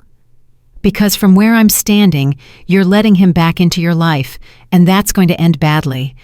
Jake was quieter, but equally concerned. Mom, I support whatever you decide, but are you sure about this? Really sure? No, I'm not sure at all, but I have to try. If Marcus has really changed, if he can use his experience to help others, isn't that worth exploring? And if he hasn't changed, if this is just another manipulation, then I'll deal with it. But Jake, I didn't survive the last 4 years by being afraid. I survived by taking risks. Marcus showed up Monday morning at 7:45, 15 minutes early. He was wearing khakis and a polo shirt, looking nothing like the arrogant businessman he'd once been. Where do you want me? He asked. Filing room. Those boxes need to be organized alphabetically. And Marcus, no one here knows who you are. I'd like to keep it that way. Understood. I watched him work through the security camera feed on my computer. He was methodical, careful, thorough, no complaints, no excuses, just work. Michelle came into my office around 10. Sarah, who's the new volunteer. He looks familiar. Just someone looking to give back. Don't worry about it. Okay, but something about him seems off. I can't put my finger on it. At lunch, Marcus ate alone in the break room. He didn't try to talk to anyone. Didn't try to ingratiate himself. Just ate his sandwich and went back to work. This continued for 2 weeks. Marcus showed up early, worked hard, left on time. No drama, no issues. Almost like he was trying to be invisible. Then Diana, one of the women we'd helped escape an abusive cop, walked into the filing room.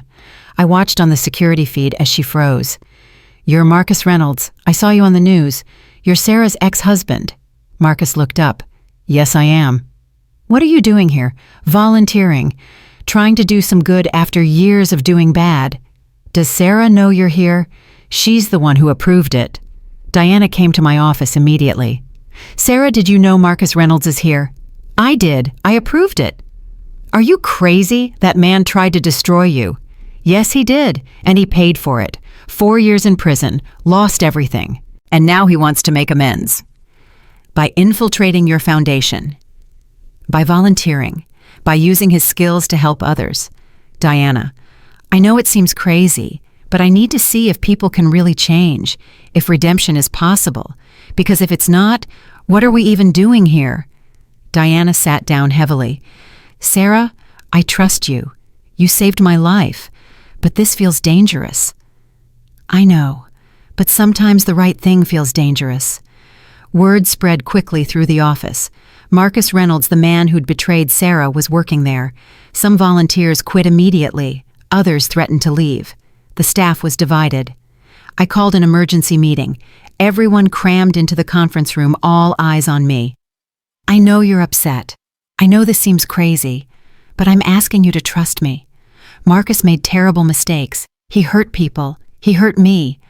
But he's paid his debt to society, and now he wants to pay his debt to humanity. Are we really going to say no to that? Are we really going to say that people can't change? But Sarah, Karen said, we help victims here. How can victims feel safe with a perpetrator in the building? Marcus didn't abuse anyone physically. He was selfish and cruel, but he's not violent. And he's here to serve, not to be served. If anyone feels uncomfortable, I'll move him to a different location. But I'm asking you to give him a chance, the same chance we give everyone who walks through our doors. Michelle stood up. I'll work with him. If Sarah trusts him enough to be here, that's good enough for me. Slowly, others agreed. Not everyone, but enough. Marcus worked there for 3 months without incident. He was polite, hard-working, humble. He never mentioned his past unless asked. He never made excuses. He just worked. Then one day a man came into the office, big, aggressive, smelling like alcohol. Where's my wife? I know she's here. You bitches are hiding her. And security was in the other building. I hit the panic button, but it would take time for them to arrive. The man was getting louder, more violent. Marcus stepped between him and the reception desk. Sir, you need to leave. Who the hell are you? Someone asking you to leave before you do something you'll regret. My wife is here. I'm not leaving without her. Your wife isn't here. And even if she was, you're not taking her anywhere. The man swung at Marcus. Marcus dodged, grabbed his arm, and somehow got him in a hold that immobilized him without hurting him. Security is on the way. You can leave now and avoid arrest, or you can stay and catch charges. Your choice. Security arrived 30 seconds later and escorted the man out. The entire office was silent, staring at Marcus. Where did you learn that? I asked. Prison, self-defense classes. Figured I should know how to protect people instead of just protecting myself. After that day, people's attitudes toward Marcus shifted. He wasn't just Sarah's ex-husband anymore. He was someone who'd stepped up when it mattered. But that night, I got a call that changed everything. Detective Morrison. Mrs. Reynolds, we need to talk. It's about Marcus. My heart stopped. What about him? We've been monitoring him since his release. Standard procedure for white-collar criminals. And Sarah, something's not adding up. What do you mean? His bank accounts. He's been receiving large deposits, regular deposits, from an offshore account, the same kind of account he used to launder money. No, that can't be right. Marcus is clean now. He's changed. Maybe he has.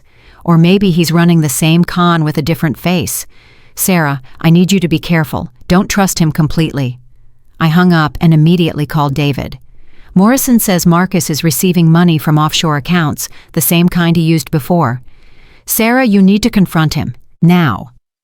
I drove to Marcus's apartment, a tiny studio in a bad part of town. He answered the door in sweatpants and a t-shirt, looking confused. Sarah, what's wrong? The offshore accounts, Marcus. Morrison says you're still receiving money from them. What's going on? His face went white. You need to come inside. I followed him in my hand on my pepper spray. He pulled out a laptop and showed me his bank statements.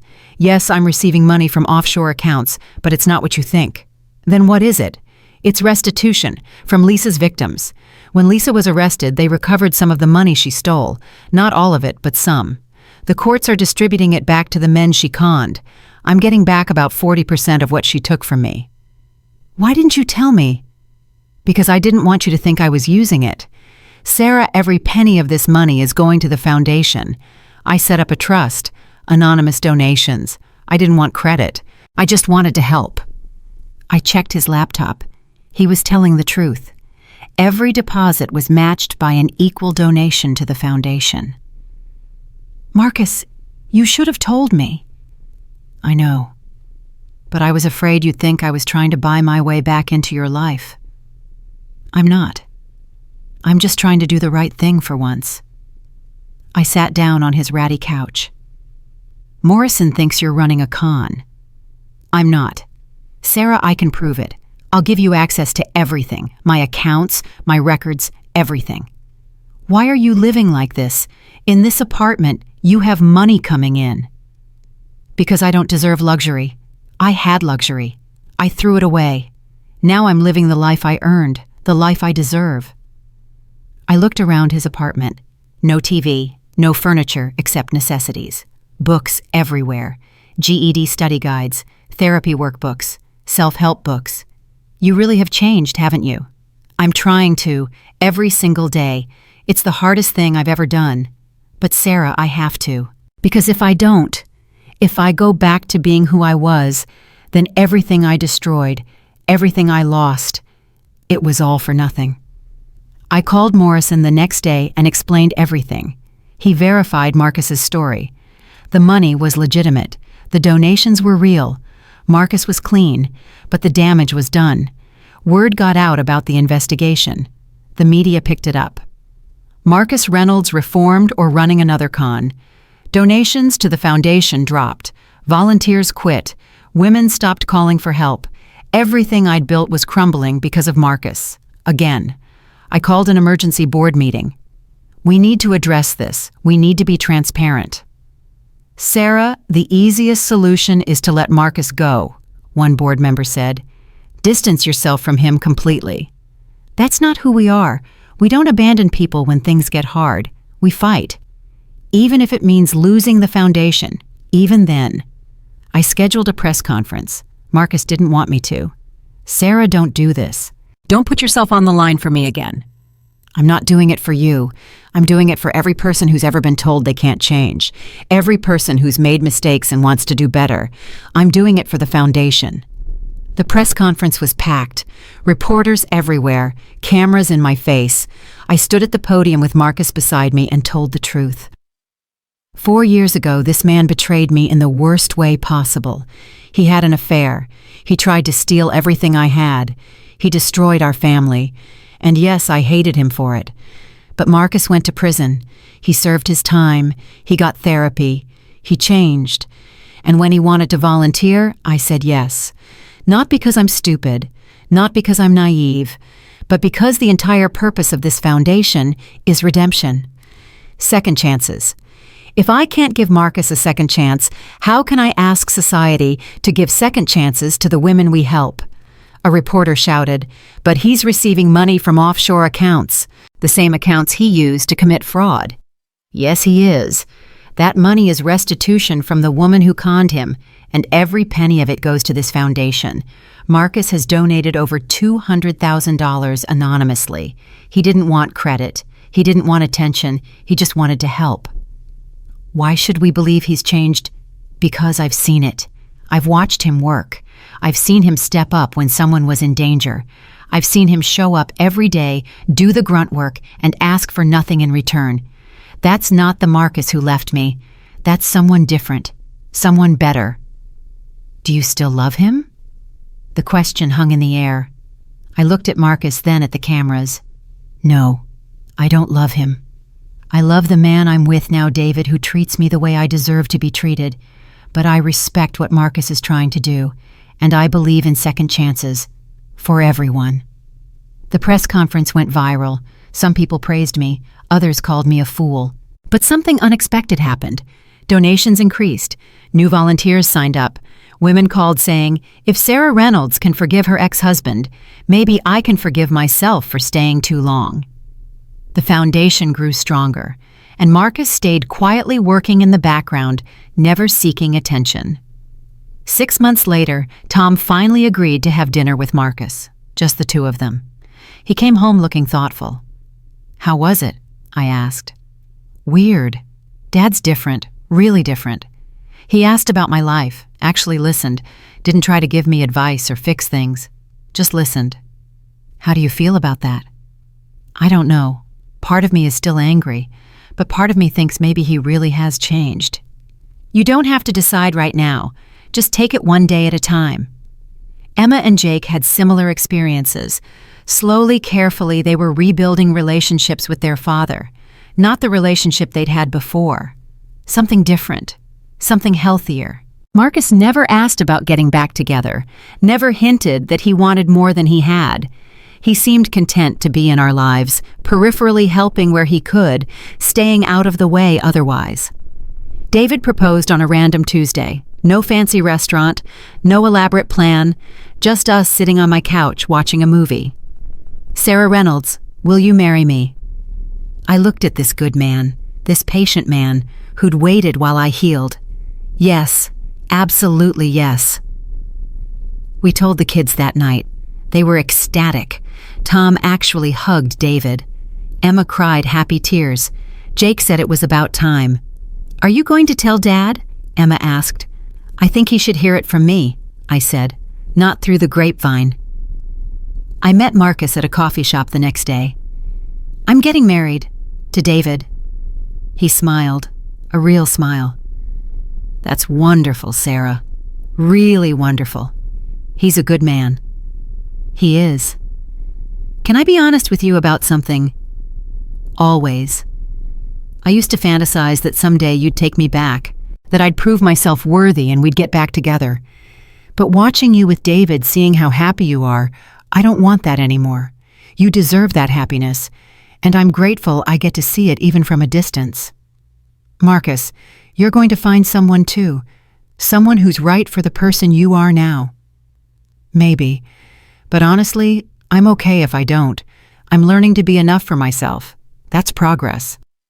David and I got married 6 months later. Small ceremony, just family and close friends.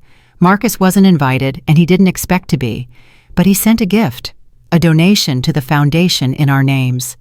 $200,000. The card read, To Sarah and David, may your marriage be everything mine wasn't. Congratulations, Marcus. Tom read the card and handed it to me. That's actually nice, classy even. He's trying, I said. That's all anyone can do. The foundation continued to grow. We helped our 5,000th woman that year.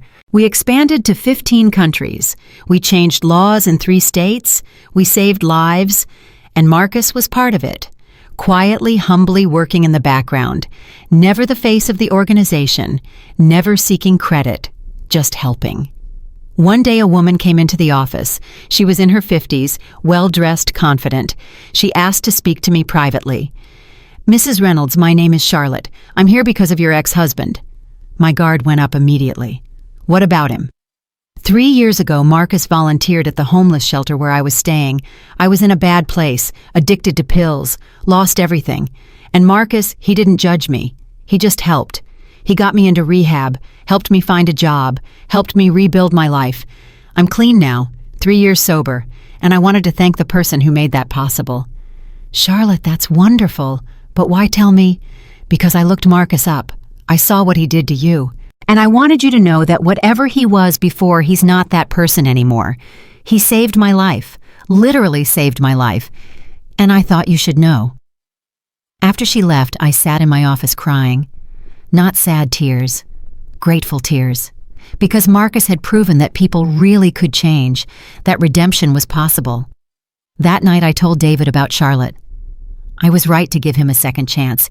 He's actually doing good in the world. You were right, David agreed. I was wrong. I'm sorry I doubted you.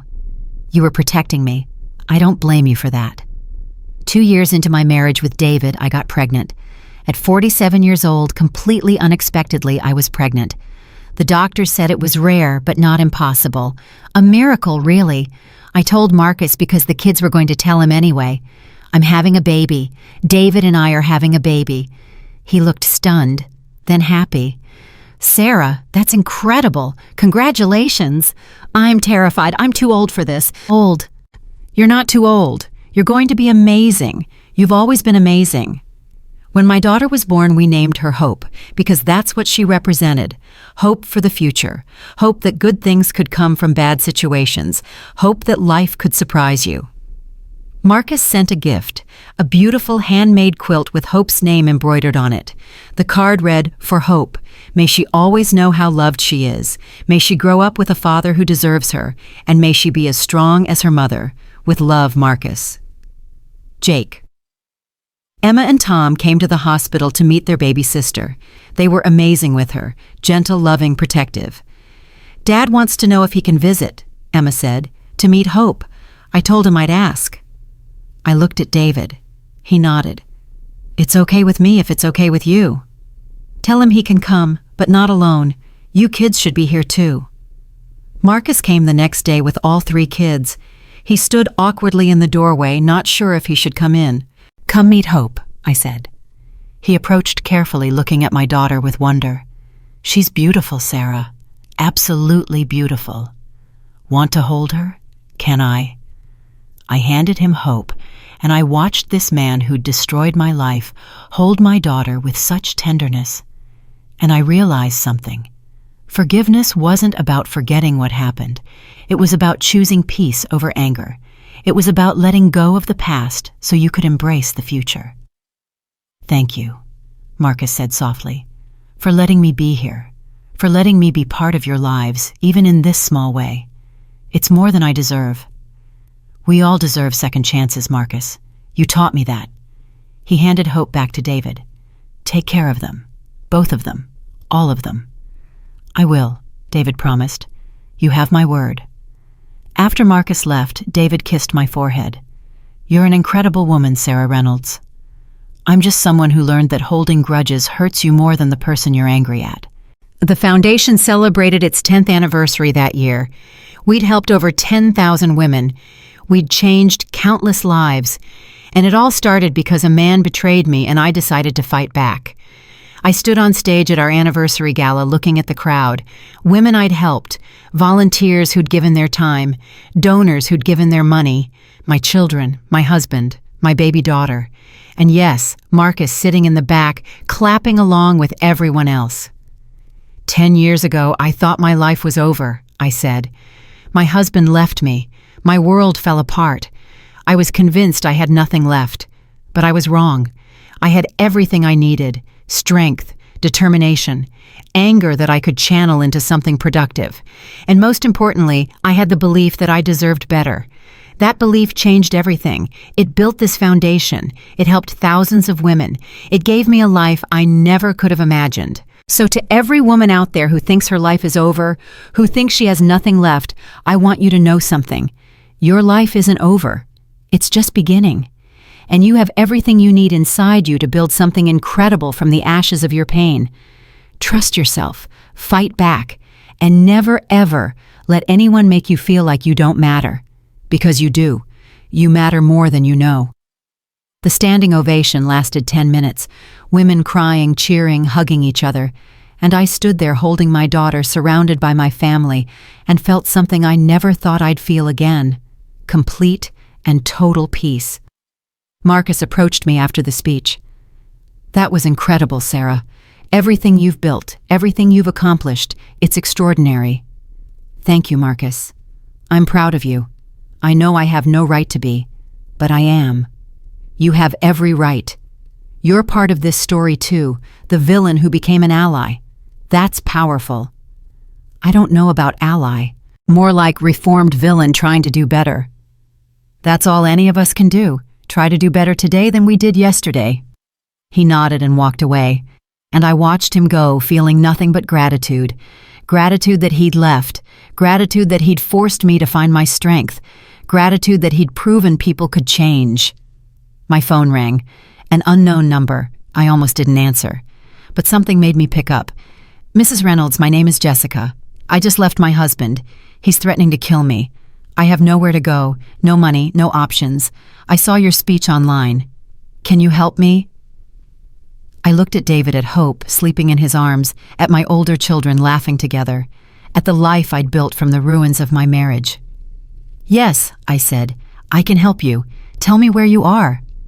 Because that's what I did now. I helped women find their strength. I showed them they had options. I proved that life after betrayal wasn't just possible. It was beautiful, and I would never stop. Ever. Not as long as there were women out there who needed to hear that they mattered, that they were strong, that they could survive anything, because I had survived, and I was proof that the best revenge wasn't destroying the person who hurt you. The best revenge was building a life so incredible that their betrayal became the best thing that ever happened to you. Marcus had left me for someone fitter, younger, supposedly better. But he'd actually given me the greatest gift. He'd given me myself back, and that was worth everything. Jessica arrived at the safe house 3 hours later, her face bruised beyond recognition, her 8-year-old son clinging to her leg. The boy wouldn't speak, wouldn't make eye contact, just held his mother like she was the only solid thing in a collapsing world. "He saw everything," Jessica whispered. "My husband beat me in front of him, told him this is what happens to disobedient wives." I knelt down to the boy's level. "Hey, sweetheart. My name is Sarah. You're safe now. No one's going to hurt you or your mom here." The boy buried his face in Jessica's leg. "It's okay," I said to Jessica. "Take your time. We have trauma counselors on staff, child psychologists, whatever you both need." That night, David found me crying in our bedroom. "Sarah, what's wrong?" "That little boy. He's the same age Tom was when Marcus and I were still pretending everything was fine. What if Tom saw things I didn't know about? What if I damaged him by staying as long as I did? Tom is fine. He's strong because of you, not despite you. But what if I'm not doing enough? What if the foundation isn't enough? There are thousands of Jessicas out there, and I can only help a handful." "Sarah, you've helped 10,000 women. 10,000. That's not a handful. That's an army."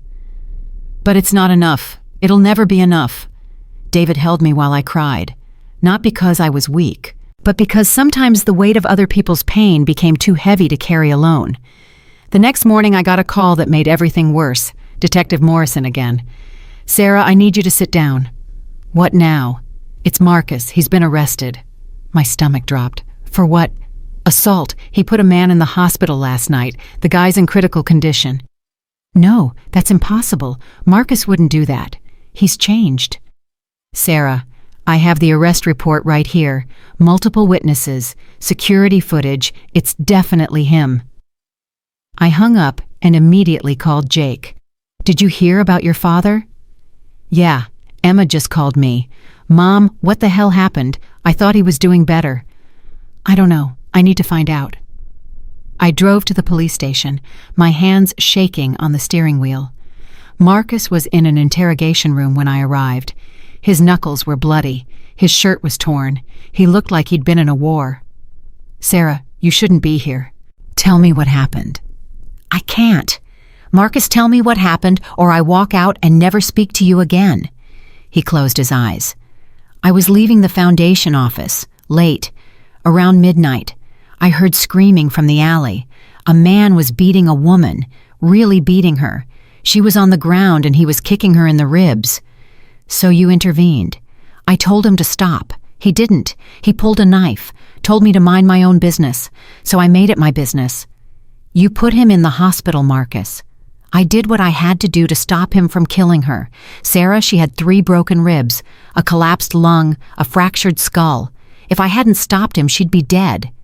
Where's the woman now?" "Hospital. Witness protection. The guy I beat up, he's a gang member, high-ranking. She was his girlfriend. If she testifies, she's dead." Detective Morrison came in. "Mrs. Reynolds, we need to talk. Privately." We went to his office. "Sarah, the man Marcus put in the hospital is Ricardo Vega. He runs half the drug trade in the city. Marcus didn't just assault someone. He assaulted someone very dangerous." "You're saying Marcus is in danger?" "I'm saying everyone connected to Marcus is in danger. You, your kids, the foundation. Vega's people don't forgive. They retaliate." I went back to the interrogation room. "Marcus, you need to tell them everything. About what you saw, about why you did it." "I already did. They're charging me with assault anyway. Self-defense doesn't apply when you put someone in a coma." "Is he going to die?" "The doctors don't know. But Sarah, even if he survives, his people are going to come after me. And possibly you. You need to distance yourself from me, publicly, immediately." "I'm not abandoning you. You have to. You have David, you have hope, you have the foundation. I'm not worth risking all of that. That's not your decision to make. That night, a brick came through our living room window. Attached was a note. Tell Marcus Reynolds we're coming for him and everyone he loves. David immediately called security. We need to move, now, tonight. We can't just run. Sarah, this isn't about pride. This is about keeping our family safe. Hope is 6 months old. I'm not risking her life. We packed and left for a hotel. Jake, Emma, and Tom came with us. All of us crammed into 2 adjoining rooms, scared and angry. This is Dad's fault, Tom said. Again, everything always comes back to Dad ruining our lives. Tom, that's not fair. Your father saved a woman's life and put all of us in danger. That's not heroic, Mom. That's selfish. Emma was crying. I can't believe this is happening. I thought we were past all the drama. I thought we were finally normal. Jake was on his phone, quiet. Then he looked up. Mom, the foundation's been vandalized. Windows broken. Files destroyed. They left a message on the wall. Close down or we finish the job. I felt everything I'd built for 10 years crumbling around me. We need to call the police, the FBI, someone. They're already on it, Jake said. But Mom, the damage is bad. Really bad. The next morning, the media was everywhere. Foundation founder's ex-husband linked to gang violence. Marcus Reynolds, from white-collar criminal to vigilante. The headlines were brutal. Donations stopped immediately. Volunteers quit. Women who needed help were too scared to come in. Within 48 hours, the foundation was effectively shut down. I went to see Marcus in jail. You destroyed everything. Again. I know. Sarah, I'm so sorry. Sorry doesn't fix this. Sorry doesn't rebuild what you demolished. Sorry doesn't keep women safe. Let me fix it. How you're in jail. There's a gang out for blood. The foundation is destroyed. How exactly are you going to fix this? I can testify against Vega. Tell them everything I know about his operation, things I learned in prison, connections he has, people he's working with. I can bring him down. And get yourself killed in the process. Maybe, but at least I'll do some good on my way out. I wanted to stay angry. I wanted to hate him. But looking at this man who kept trying to do the right thing and somehow making everything worse, I just felt tired. Do what you need to do, Marcus, but don't expect me to save you this time. Marcus agreed to testify in exchange for a reduced sentence. The FBI put him in protective custody. Vega's trial was set for 3 months later. In the meantime, I worked to rebuild. We found a new location for the foundation, hired private security, implemented new safety protocols. Slowly, carefully, we started helping women again. But the damage was done. Our reputation was tarnished. People associated us with violence, now with danger. The foundation that had once represented hope now represented risk. David sat me down one night. Sarah, we need to talk about our future. What do you mean? I mean, Hope is growing up in a world where her mother's life is constantly in danger, where we can't go home because gang members might attack us, where we live in hotels and safe houses. That's not sustainable. What are you saying? I'm saying maybe it's time to step back. Let someone else run the foundation. Focus on our family. You want me to quit? I want you to be safe. I want our daughter to be safe. Is that so wrong? David, this foundation is my life's work. It's 10 years of blood, sweat, and tears. I can't just walk away. Even if staying means putting Hope in danger. That question haunted me for days. Was I being selfish by continuing? Was I prioritizing my mission over my daughter's safety? Emma made the decision easier. She came to me with a proposal. Mom, I want to take over day-to-day operations. You built this. Let me run it. You can be on the board, make big decisions, but let me handle the daily stuff. Emma, you're only 22. So you started this when you were 42. Age doesn't matter. Commitment does. And Mom, I'm committed. This foundation gave me purpose. Let me return the favor. I looked at my daughter, this strong, capable woman I'd raised, and realized she was right. It was time to pass the torch. Okay, but we do this right. Training, mentorship. I'm not just throwing you into the deep end. Deal. Vega's trial began 2 months later. Marcus took the stand and testified for 6 hours. He detailed Vega's operation, his connections, his crimes. It was damning testimony. Vega glared at Marcus the entire time. When court recessed, he mouthed words I couldn't quite read. But Marcus went pale. After court, I asked Marcus what Vega had said. He said he knows where Hope goes to daycare. He knows what time you drop her off. My blood ran cold. He's bluffing. Sarah, he's not. These people have resources. They're threatening my family to get to me. I'm not your family anymore, Marcus. You're the mother of my children. That makes you family. And Hope, she's their sister. That makes her family too. Sarah, you need to take this seriously. We increased security immediately. Armed guards at the house, escorts for Hope everywhere she went. We lived like hostages in our own life. The trial lasted 3 weeks. The jury deliberated for 2 days. Guilty on all counts. Vega was sentenced to life without parole. Marcus was released with time served and credit for cooperation. He walked out of jail a free man, but his face showed anything but freedom. They're going to kill me, he said when I picked him up. Vega's people, they're going to kill me for testifying. The FBI is putting you in witness protection. I know. New identity, new city, new life. Sarah, I need to say goodbye to the kids, properly. This might be the last time I see them. We arranged a meeting at a secure location. Jake, Emma, and Tom came. The mood was somber, almost funeral-like. I'm sorry, Marcus said. For everything. For leaving. For the affair. For the financial crimes. For putting you all in danger. I spent 10 years trying to make amends, and I just made things worse. Dad, you saved a woman's life, Emma said. That's not making things worse.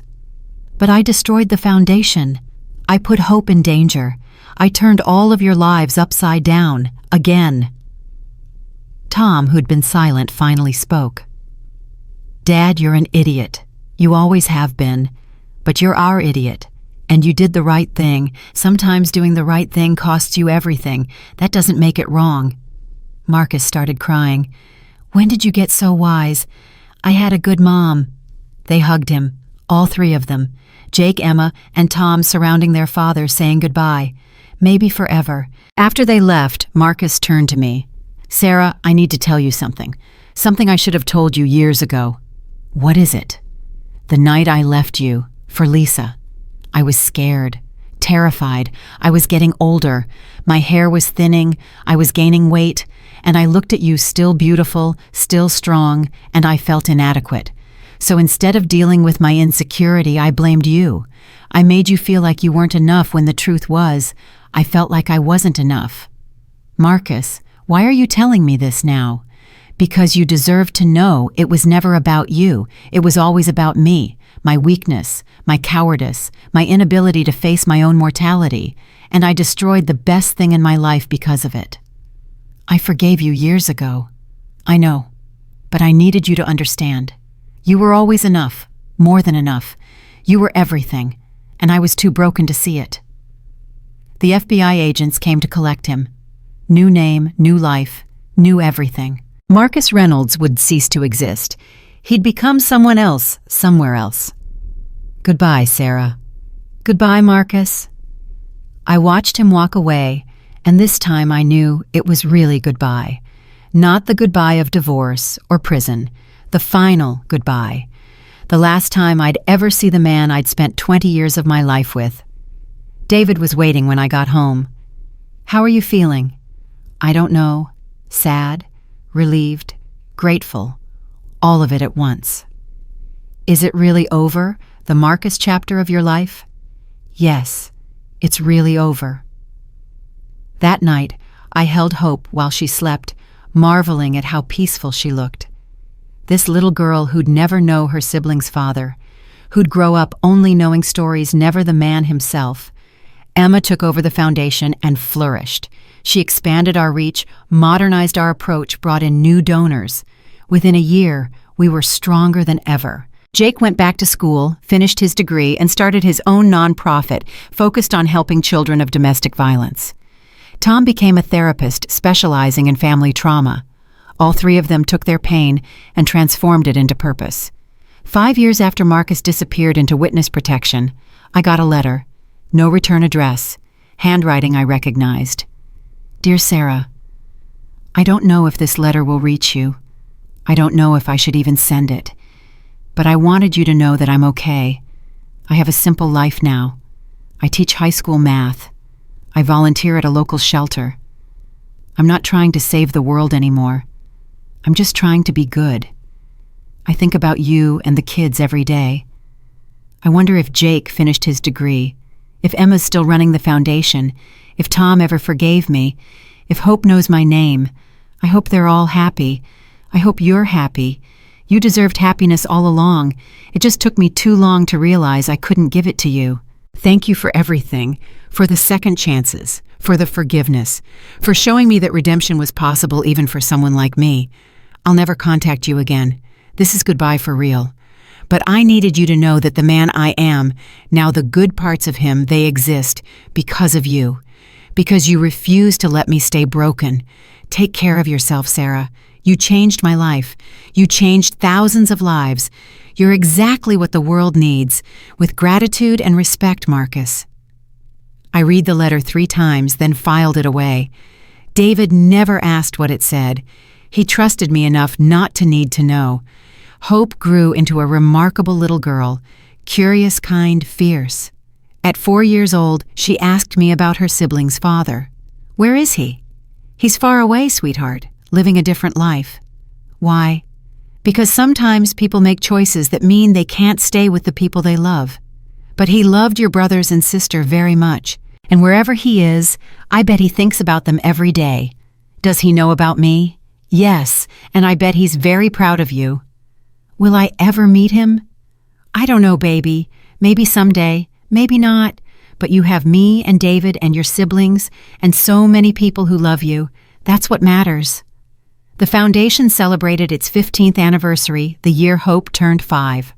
We'd helped over 25,000 women. We'd changed laws in 12 states. We'd literally saved thousands of lives. I stood on stage again, older, now grayer, but happier than I'd ever been. Emma stood beside me, co-director now, equal partner. 15 years ago, I thought my life was ending, I said. I was wrong. It was beginning. The foundation didn't just save other women's lives. It saved mine. It gave me purpose, direction, power.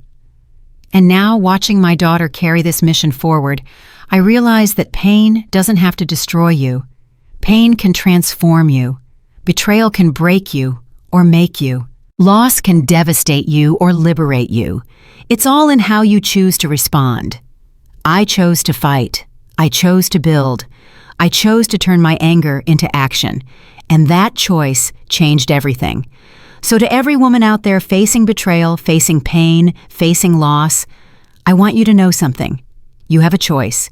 You can let it destroy you, or you can let it remake you. Choose wisely. Choose strength. Choose yourself. After the speech, a woman approached me. She was in her 50s, elegant, composed. Mrs. Reynolds, you don't know me, but I need to tell you something. I'm Ricardo Vega's wife, ex-wife now. I froze. Why are you here? Because your ex-husband saved my daughter's life, the woman he protected in that alley. That was my daughter Maria. She'd been trying to leave my husband for years. That night, he would have killed her if Marcus hadn't intervened. Because of Marcus, because of his testimony, I finally had the courage to leave too. You gave him that second chance and he used it to save my family. I wanted to thank you. I didn't do anything. You did everything. You believed in redemption. You showed Marcus that change was possible, and that ripple effect saved us. Thank you. After she left, David found me crying in the bathroom. Happy tears or sad tears? Both. All of it. David, we did something good. Really good. You did something good? I just came along for the ride. No, we did this together. You, me, the kids, even Marcus in his own messed up way. We all did this together. That night I sat on my porch watching the sunset, thinking about the journey. From broken housewife to foundation founder. From victim to victor. From someone who'd lost everything to someone who'd built something extraordinary from the ashes. My phone rang. Unknown number. I almost didn't answer. But something made me pick up. Sarah. A man's voice. Older, tired, familiar. Marcus. I know I said I'd never contact you again, but I needed to hear your voice one more time. I'm sick, Sarah. Cancer. Stage 4. 6 months, maybe less. My heart clenched. Oh, Marcus, I'm so sorry. Don't be. I've had 10 good years. 10 years of being the man I should have been all along. That's more than I deserved. What can I do? Nothing. I just wanted to say thank you for everything, for believing in me when I didn't believe in myself, for showing me that change was possible. Sarah, you saved my life in every way a person can be saved. Marcus, you did the work. I just opened the door. You did more than that. You showed me what real strength looks like, what real love looks like. Not the selfish love I gave you, but the selfless love you gave everyone around you. I tried to model my life after yours. I hope I got close. You did. You became a good man, Marcus. Finally. Can you tell the kids? When the time comes, tell them I love them. Tell them I was proud of them. Tell them I'm sorry I couldn't be there. I will, I promise. And Sarah, tell Hope about me someday. Not the man who left you, the man who came after, the one who tried to do better. That's the man I want her to know. I'll tell her everything. Goodbye, Sarah. Thank you for my life. Goodbye, Marcus. Rest easy. He hung up. I sat there holding the phone, crying for the man who'd broken me, and then spent a decade trying to fix what he'd broken. Not me. He could never fix me. But himself. The world around him. And maybe in the end, that was enough. Marcus died 4 months later. The kids attended a small memorial service in whatever town he'd been living in. They didn't tell me where, didn't give me details, just said their goodbyes and came home. How was it? I asked Jake. Sad, but also kind of beautiful. He'd helped a lot of people in his new life. The church was full of people he'd mentored, taught, supported. Dad became exactly what he should have been all along. I'm glad he found peace. Me too, Mom. Me too. Years passed. Hope grew. The foundation grew. My family grew. I became a grandmother when Emma had twins. Then Jake had a daughter. Tom adopted 2 kids with his husband. I watched my family expand, watched them thrive, and realized that Marcus leaving me was the catalyst for everything good in my life. The foundation, my strength, my second marriage, my daughter Hope. None of it would have existed if he'd stayed. Sometimes the worst thing that happens to you is actually the best thing in disguise. Sometimes betrayal is a gift wrapped in pain. Sometimes losing everything is how you find yourself. On my 60th birthday, surrounded by my children, grandchildren, husband, and friends, I looked around at the life I'd built and felt nothing but gratitude. Not for Marcus, not for the betrayal, but for the strength I discovered in myself, the power I'd always had, but never knew how to access. Emma raised her glass. To Mom, the strongest woman I know, who taught us that pain doesn't define you, how you respond to it does. Everyone cheered. I looked at their faces, these people I loved, these lives I'd touched, and I knew with absolute certainty that I'd made the right choices. Every single one. Marcus had mocked my weight, called me inadequate, left me for someone he thought was better. But in doing so, he'd freed me to become someone extraordinary, not despite the betrayal, because of it. I'd taken the worst moment of my life and transformed it into a movement. I'd taken my pain and turned it into power. I'd taken betrayal and turned it into purpose. And that note I'd sent all those years ago, the one that changed everything. It wasn't to Marcus, it wasn't to Lisa, it was to myself. A promise that I would survive, that I would fight, that I would win. And I did. Not by destroying Marcus, but by building something so beautiful, so powerful, so important that his betrayal became irrelevant. Just a footnote in a much bigger story. The story of how one woman refused to stay broken. How she stood up, fought back, and changed thousands of lives in the process. Marcus thought he was trading up when he left me for Lisa. But the truth was, I was the one who traded up.